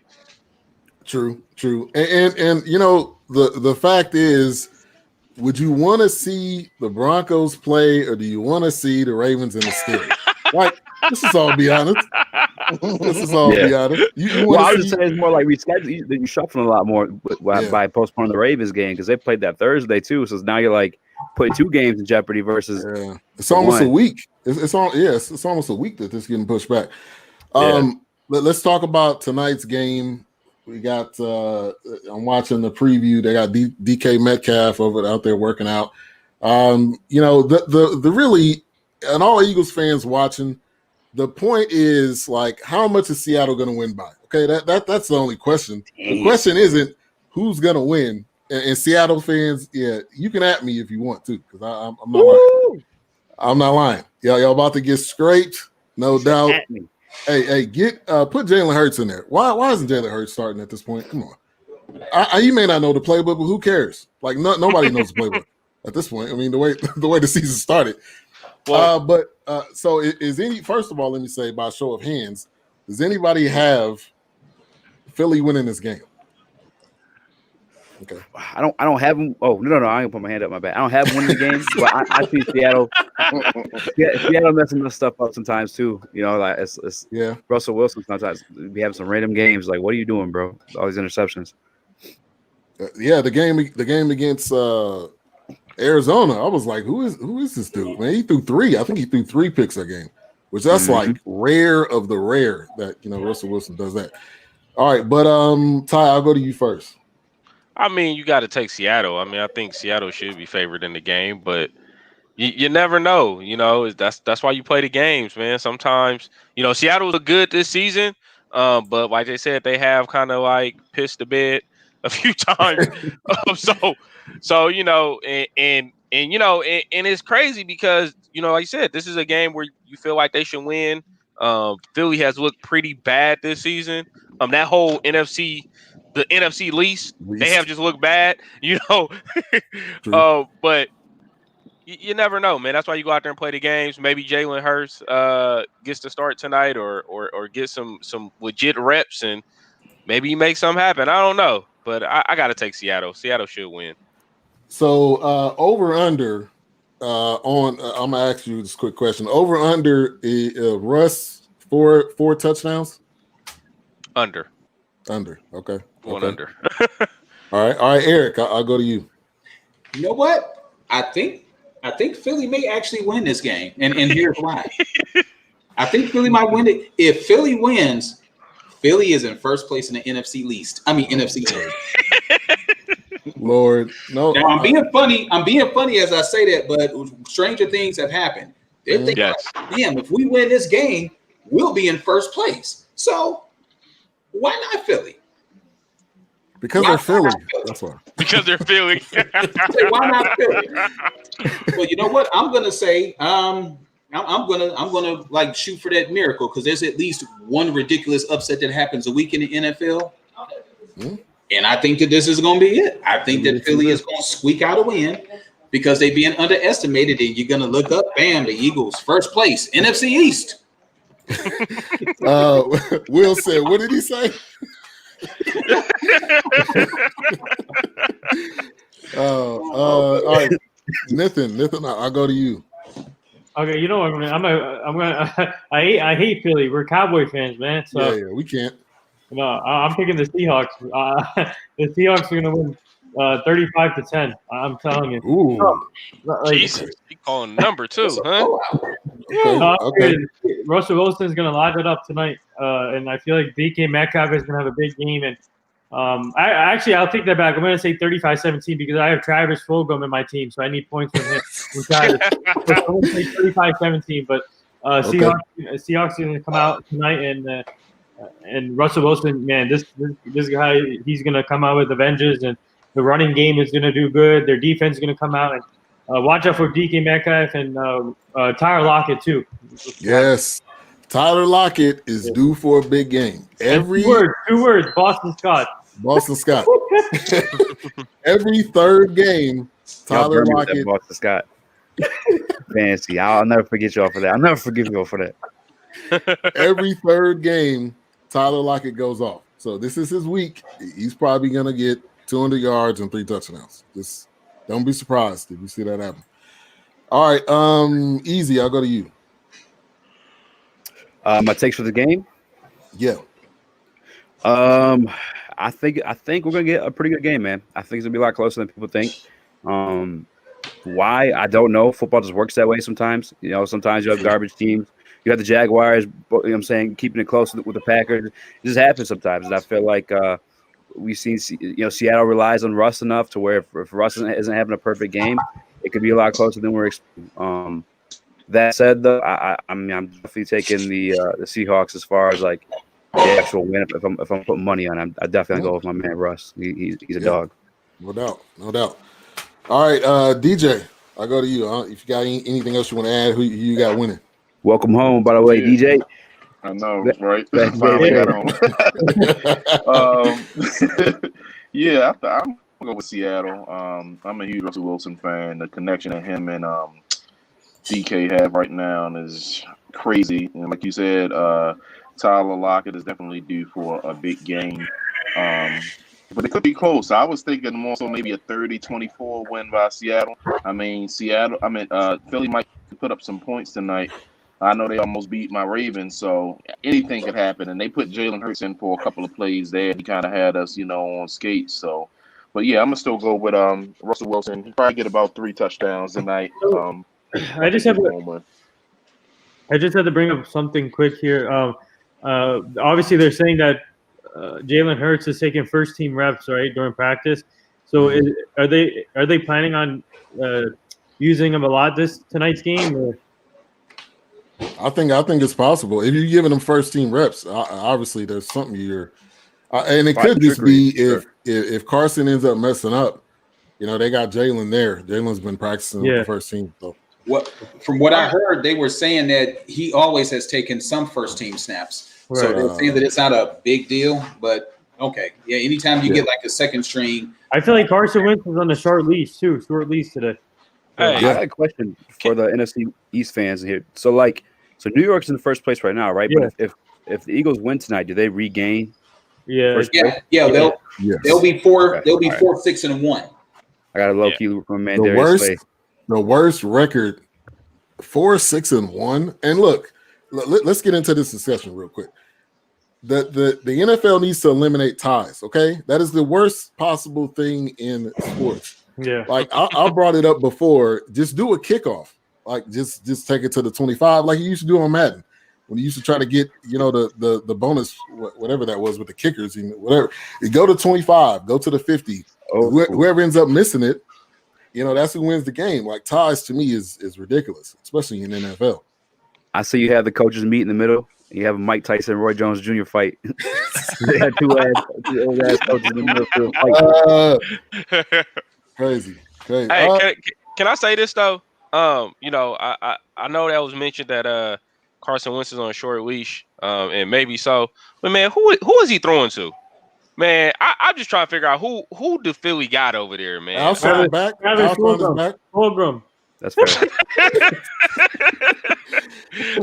That's all I got to say. I mean, I don't care how many extra reps you give Jalen Hurts, man. They ain't got nobody to throw to, man. It's bad over there, man. It's bad.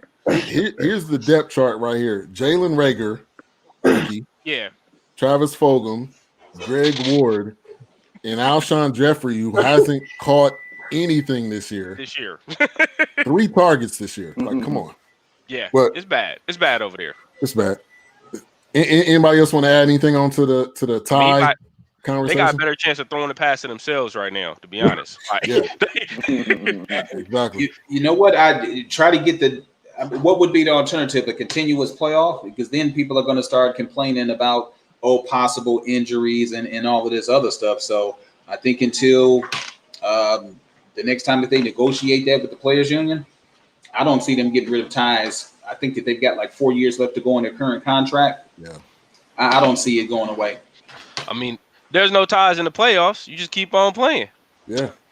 Yeah, well, it's extra money now. I don't know if you throw an incentive, like if you go to play, if you go past 4 quarters, that you get an extra. I don't know, like what, $25,000? Yeah, they'll be open to that. Yeah. All right, one other topic, then we'll get to Tyson Jones, and you know what I'm about to mention in a minute.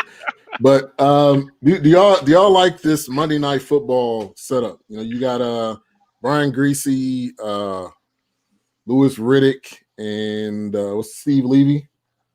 Yeah, Steve Levy. I like Louis Riddick. Yeah, that dude needs a GM job. Yeah, he can have one in Detroit. Louis You can have the one in Detroit. I want to go to Detroit, man. Hey, Louis Riddick is one of those. Whenever I listen to him talk, I'm like, man, I learned something new every single time. Like, this dude is football smart.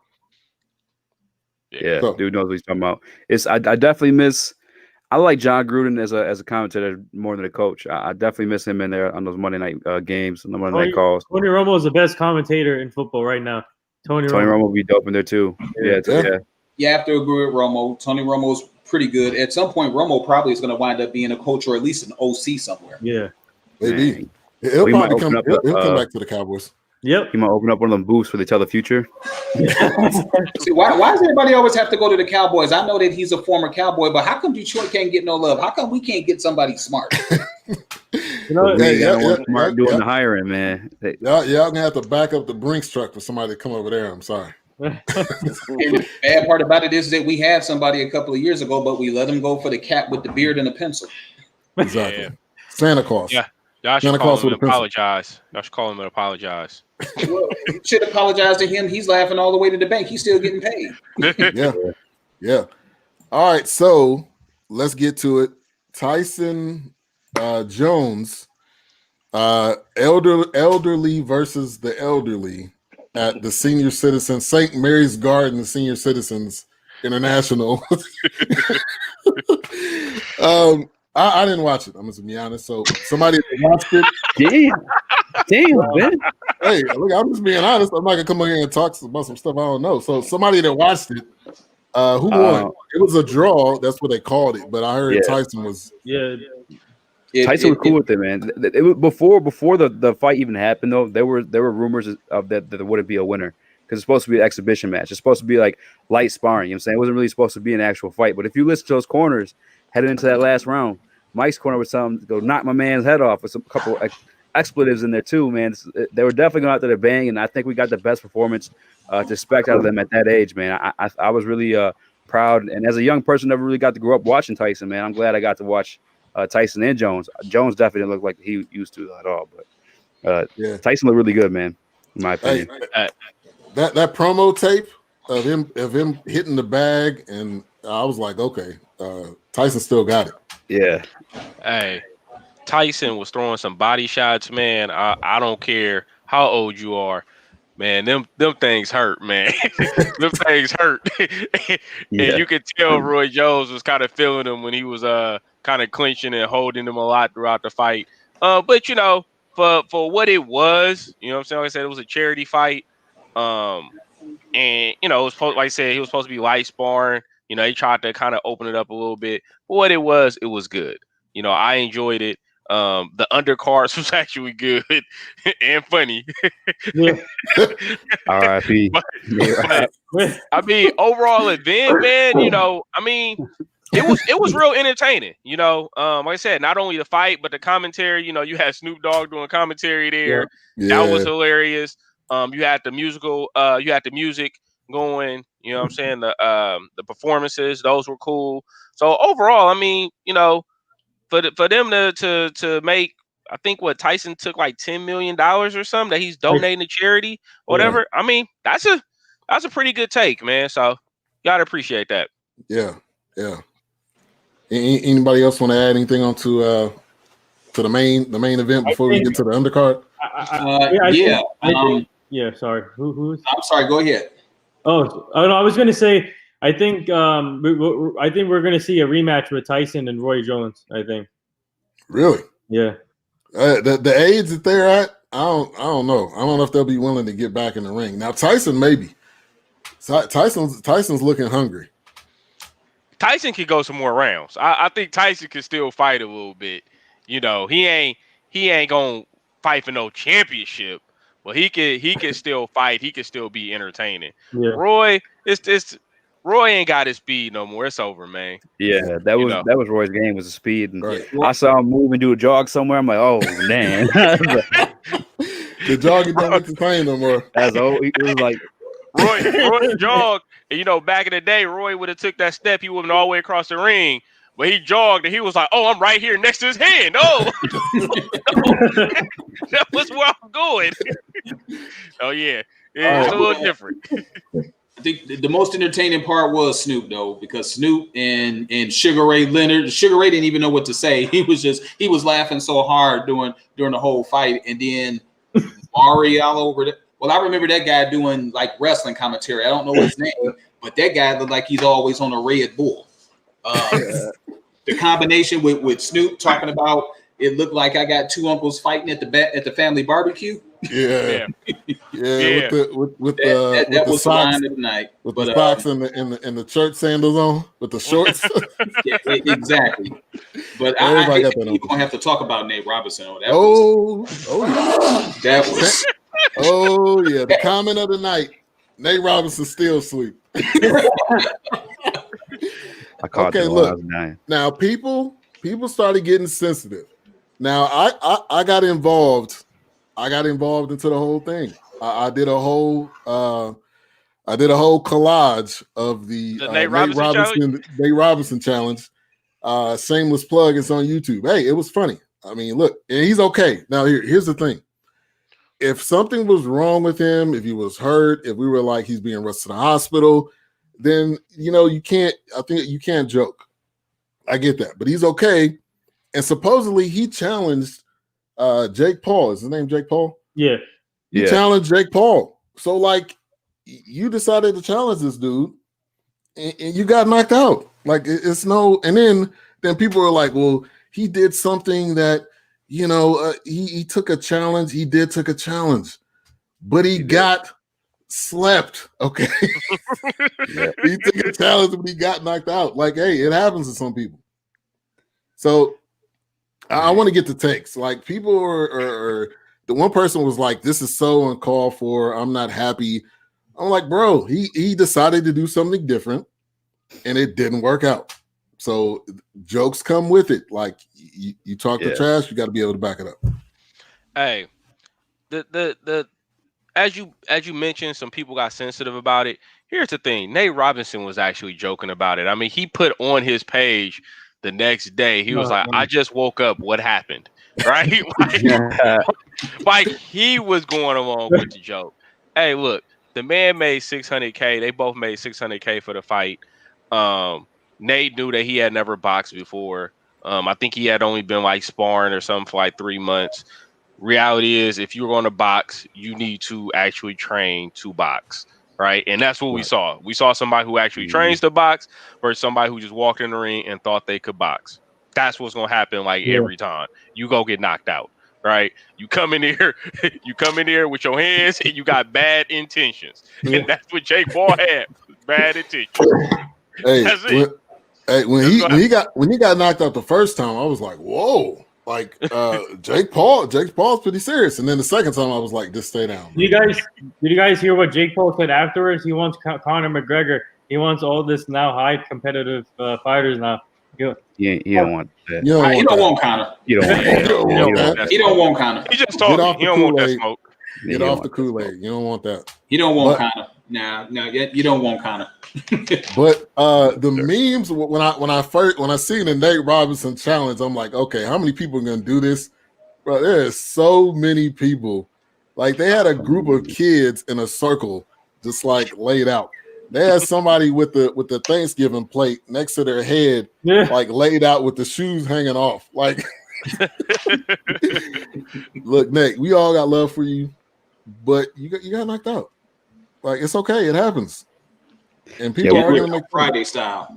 We were supposed to have Nate Rob on the show ahead of the fight, and I was sick with the Rona, so it never ended up happening. And now I know it's for sure not going to happen, bro. I don't even feel comfortable bringing it up or talking about that with him at all, man.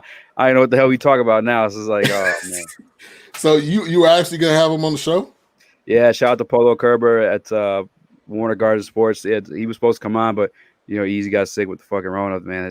I'm sorry for swearing, but put me out of commission for a minute, man. It's crazy. Yeah. But the memes, man. This the one that hurt me the most. Felt it. That's Martin Luther's. Yeah. Oh my God. And then the one where he's laying on the it's like a sleep mattress. Yeah. Oh man. Easy when you're having Nate Robinson. I don't know what's gonna happen now. I don't know what the hell. It's a sensitive topic now. Before I was like, oh, maybe he survives the night, but no. Yeah, probably before the fight, because then you can talk about what you did and how you train. But now after, I don't know. He seemed pretty cool. Now, Glenn Big Baby Davis got on a video and was like, why are people making fun of him? He tried something different. And then somebody else was like, people aren't trying different things. So why don't you try something different? I'm like, look, he went on national TV and got knocked out. What do you expect? You expect people to just say, look the other way? Like, this is the world of social media. Like, they make fun of all people. Like, it doesn't matter. So, and you're finding a YouTuber, all these little ass kids watching you too. Like, yeah, you're about to be a meme. You lose soon. Like, so what? So is Jake Paul a boxer? I know he's a YouTuber, but did he? Yeah. So he had Jake Paul actually before this fight has 2 bodies in his resume. He knocked one out in amateur. That's where he wore the headgear. So then I was like, oh, he had some power. And then he had a second fight too, a pro fight against, I believe it's KSI's brother or training partner, because Logan Paul and KSI fought, and he knocked him out too. So look, Jake Paul been doing it for a minute. I want to say he's been boxing for almost like 2 to 3 years at this point. And Nate just started in July. So there's definitely levels, man. He wasn't ready. No. All right, you can't. I've got a question. Is the funniest thing about him getting knocked out or him laying there? What was the funnier part of the knockout? The way he fell, or the fact that he just looked like he had a pillow and it's what was the funnier part about it? Him laying there. It was just him laying there, man. To me, that's what called me. I was just like, yo, like he's really out. Like he's out, and it reminded me of when Pacquiao got knocked out that one time. He was laying there. That just started playing in my head all over. I was like, oh, this is bad. and he did it too. And he did it with some Jordans on. Like, bro, don't disrespect the Jordans, man. Don't disrespect the Jordans. Somebody, and then they had a meme where he was like laying on the side when Tyson and Jones was over. Yeah. And it was like, man, Nate's still laying there. You guys ever see that game Among Us? All the kids were playing and shit with the imposters or whatever. Yeah. It was like, is this one too? It was like dead body reported. Hey, look. As Snoop said, you can't play with this boxing and you can't play with this pimping. Pimping, yeah. That's what he said. Yeah, that was my comment. Take away from the night was when he said that. I was like, oh man, he killing it. Hey, we need Snoop to do more commentating. Dude, Snoop Dogg he can be a great sports commentator in any sports, man. This guy is like, he can talk. He has all the knowledge, man. This guy can talk forever. It's crazy. He used to have this little league football thing. I don't know if he still does that or not. Yeah, he commentated for the UFC a little bit too. Oh, he did? Yeah, he did the Contender Series. Oh wow. But he comes with a hefty check, man. That's Snoop Dogg. So yeah, well, I guess he was doing. What was he doing? He was doing a game show too. Joker's Wild, I think. So yeah, he's got some experience in doing that. But yeah, Snoop is hilarious. Yeah, I would love to. I would love to. Prices went up too. Huh? It says prices went up too after Saturday. Yeah. You got to pull out the big bands for him to come out now. The fact that he did a show with Martha Stewart, he can do anything. If you can get on a show and talk about whatever, blankets and quilts and apple pie with Martha Stewart, you can do anything. You ain't good now. That's facts. or maybe Martha Stewart's a little bit more hood than we think. Yeah. Hey, she is the one with the felony. She got a number, yeah. She got her. Martha Stewart on the low key. Messing around with Snoop was smoking and drinking. Martha was over there running numbers in the jail. How much she got? Okay, don't cross me. like Stewie on Family Guy is one of the funniest shows ever made. It sometimes crosses lines, but an extreme side point. The episode, I don't know if y'all seen this episode, but when Brian when he owed him money, he was like, "Oh, you got my money? Okay, you got my money tomorrow, right? Okay, gotcha." That the funniest episode ever made by Family Guy. All right, well, great episode tonight. Great having all you guys on. Love talking sports. Love talking football. Whatever's going on.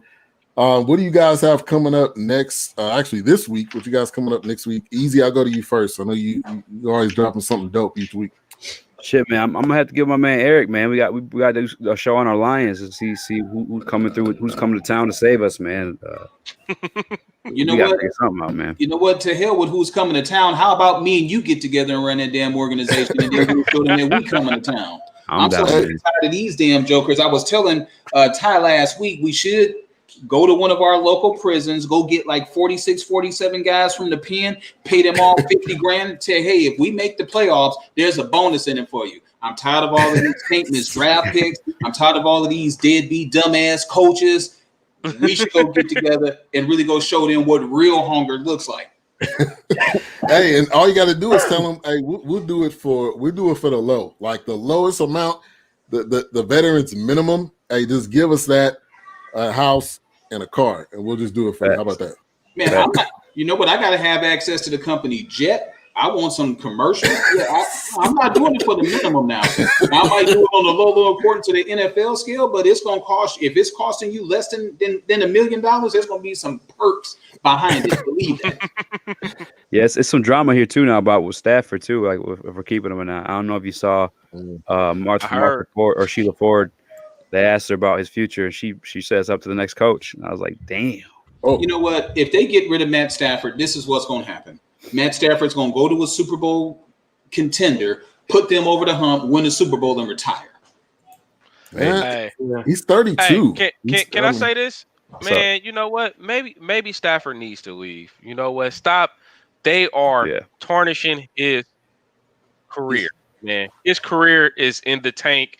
Just as I told you last week, I said, you know what? I said the Lions can honestly say that they've had the best running back ever. They've had one of the best receivers ever. And they literally trashed their careers. Like, they got nothing out of them as far as Super Bowls, no nothing. And now you got Matthew Stafford, which is arguably the best quarterback that they've had ever. And he's been sitting there wasting away. Send him to a contender, man. Just let him get a chance. Give him a shot. You know, just release him. What about Scott Miller? Antonio Brown, let me free. What about Scott Miller? Y'all forgot about him. Who? What's his name? Scott? Was it Scott Miller? Scott Mitchell. Scott Mitchell. Scott Mitchell. Hell no. Let him free. That's how piss poor our history is, man.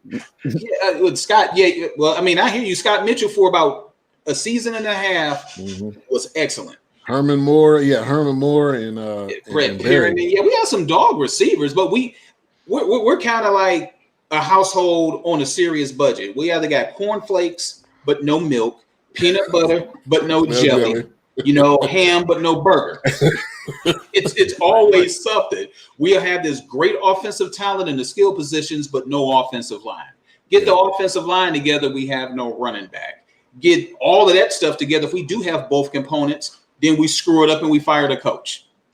So, that was Jim Caldwell. Had our team in the right direction. He was with us for 3 seasons. 2 of those seasons we made the playoffs. The 3rd season he didn't have a losing record, but you're fired.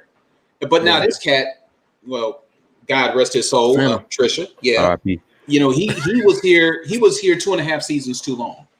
Yeah, true. Facts. All right, Nathan, what you got coming up this week? I'm working on a couple big things. This Friday, I'm having Jason Campbell on my show, a former NFL quarterback, notably from the Redskins and then the Raiders. But he's coming on the show Friday, and then Thursday, I'm having she's a sports reporter. She covers the she covers the USC Trojans, Raiders, and Broncos. So I'm gonna get better insight on what the Broncos are going to be doing. Doing or not doing, and also I'm currently in touch with Ian Rappaport's PR person. So I'm trying to get Ian Rappaport on. That'd be awesome. Nice. I did want to say, speaking of the Broncos, I do have on Wednesday, we got my man Jordan Rosario of the Keeping It 100 podcast doing push-ups. Y'all want to for that one. He said the Broncos going to beat the Saints, man. He's tripping. I have to get. I'll make him do them live on the podcast. Oh, nice. He took the Broncos against the Saints. Yeah, man. Oh, Lord, have mercy. I told him, like, delusional. Very delusional. I just took the Eagles to win tonight against the Seahawks. So who? Yeah, but that's a little different. Broncos ain't no quarterback, right? When you figure that's the upset pick of the week. That's what we should start doing, Ben. Doing an upset pick of the week. Yeah, let's do it. Nathan, were you gonna say something else? Oh no, I was gonna say I have to get all of you guys on my show too. Eric, Ty, and Ben, and obviously Easy. I have to get all of you guys on my show too. Yeah, hell yeah, definitely. Let's do it. I'm down. Definitely. Eric, I know Ear Hustling Podcast is on the holiday hiatus, but what, you got something coming up this week or anything? It can be podcasting or anything else. You know what? Just kind of trying to get in where I fit in, but I can tell you what, for 2021, you know how meticulous my partner James is. Oh yeah, we got some stuff planned coming out to shoot at the beginning of the year. I can't wait. Sports related, politics related. We got some heavy hitters that are coming on. Not to let any cats out of the bag, but some of the folks we got coming on has a pretty good relationship with our current vice president elect. So I'm looking forward to that. We can go ahead and get that schedule worked out, just kind of give us some insight on the person behind the title. Nice. Hey, Looking Nice. forward to that. Kamala is good people. I've met her a bunch of times. It's good people.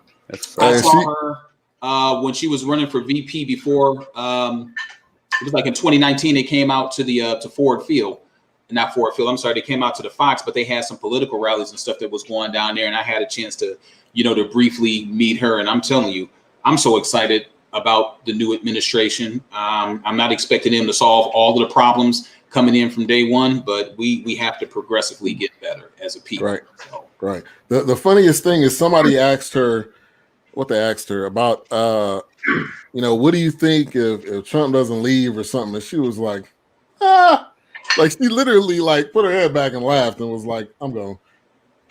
It's going to be great to see. It's monumental. It's obviously we do have plans. Me and Ty, two of our best friends, Derek and Trina, we got something planned to do a little political podcast here real soon. But so we can touch more on that. But Ty, what you got coming up this week?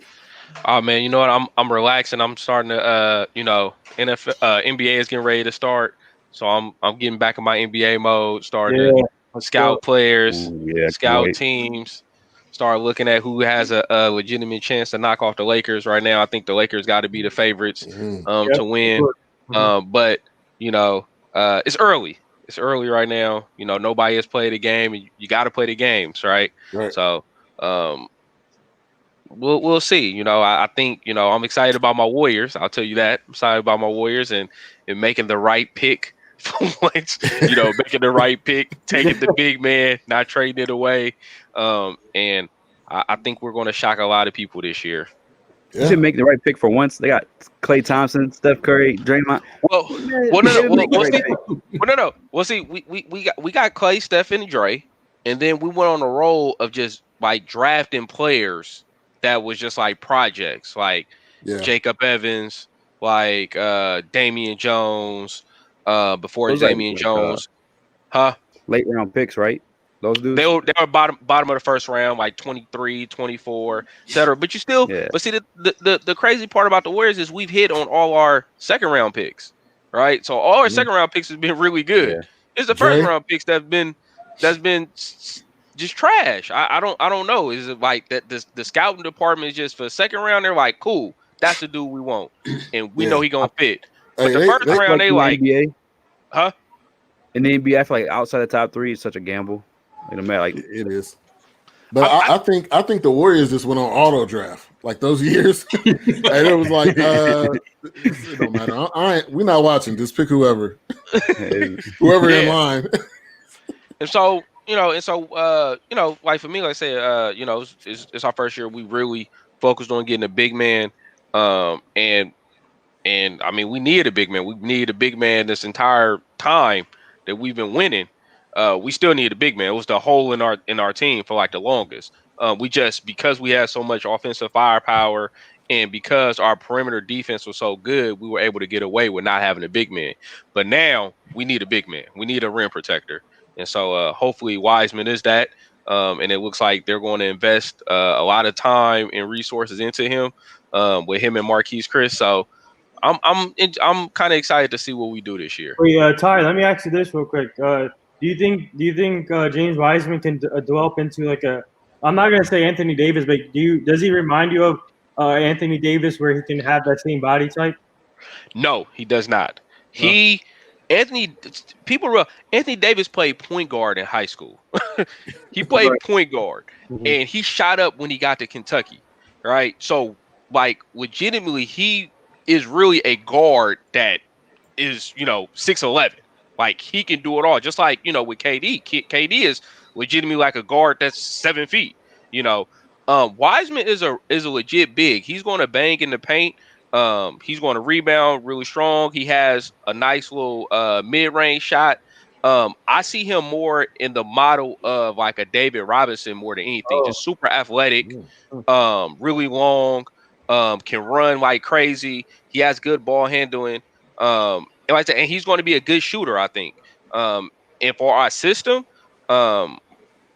if his IQ is as good as people think it is, he's going to be the perfect fit. far as like with the passing, running the split action, and things like that, catching the cutter, the backdoor cut, because we do a lot of backdoor cutting in Golden State. So that's going to be his bread and butter, like catching that backdoor cut to Anthony Wiggins or being the one to get the backdoor pass, from Draymond and or Steph Curry. So I think, he has a lot of talent, a lot of ability. And as long as they don't throw him to the fire per se, like too quick, he'll be fine. But I do think he could average, like 13 and 6 this season. 13 6, 13 and 7, which is respectable. I think that's what Dwight Howard averaged his first year in the league. Yeah. So I think that's respectable. I think he can do that easily. Yeah. Yeah, I think it's perfect for him. He just got to play a role. Yeah. You know what?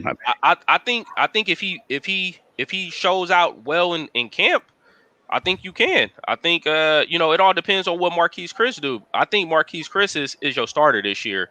The way he played last season, with all the injuries and with everybody being out, I mean, he showed that he's a legit NBA player. And he has a lot of talent. And I mean, his IQ and his defense is really good.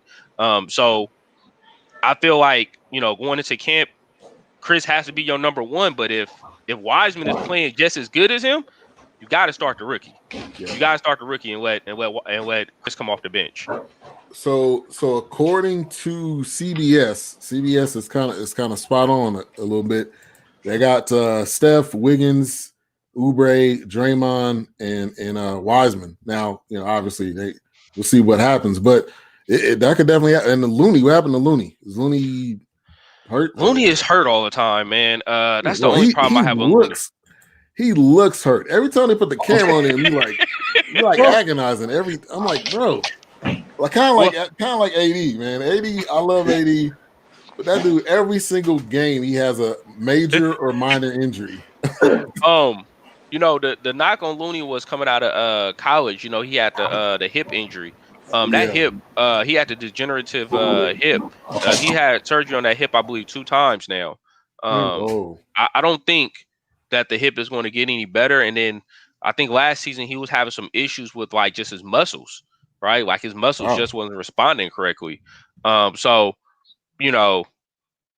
like Looney. Looney's a good player, man, but his body just is, his body's just giving up on him. It's almost like Brandon Roy, you know what I'm saying? Where Brandon Roy was like, a really good player, but his body just quit on him. I feel like that is what's happening to Looney, man. It sucks. So yeah, well, hopefully he can get back and make something, of this season. Yeah.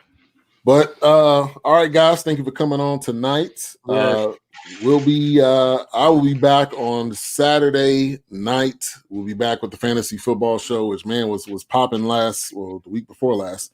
So we'll get your questions in and all that good stuff. But thank you guys for coming on tonight. Also, Diedrich Oliver said he had to run. DJ, appreciate you for coming on tonight. Todd, thank you for coming in, like the 6 man coming in, giving us a good 10 and 5. Eric, thank you for coming in. Thank you. Easy. Thanks for having me, man. And Nathan coming through too. Yeah, thank you again. But first of all, I just want to say thank you to all you guys for the prayers and for my grandpa. He underwent successful surgery today for his. They put a what is it called? Pacemaker. Yeah, pacemaker in his heart. So so hopefully that helps regulate the heart. But my grandpa is feeling better and still in the hospital. But thank you guys again for the prayer. Yeah, no problem. Everybody have a good night. We talked about NFL Week 12.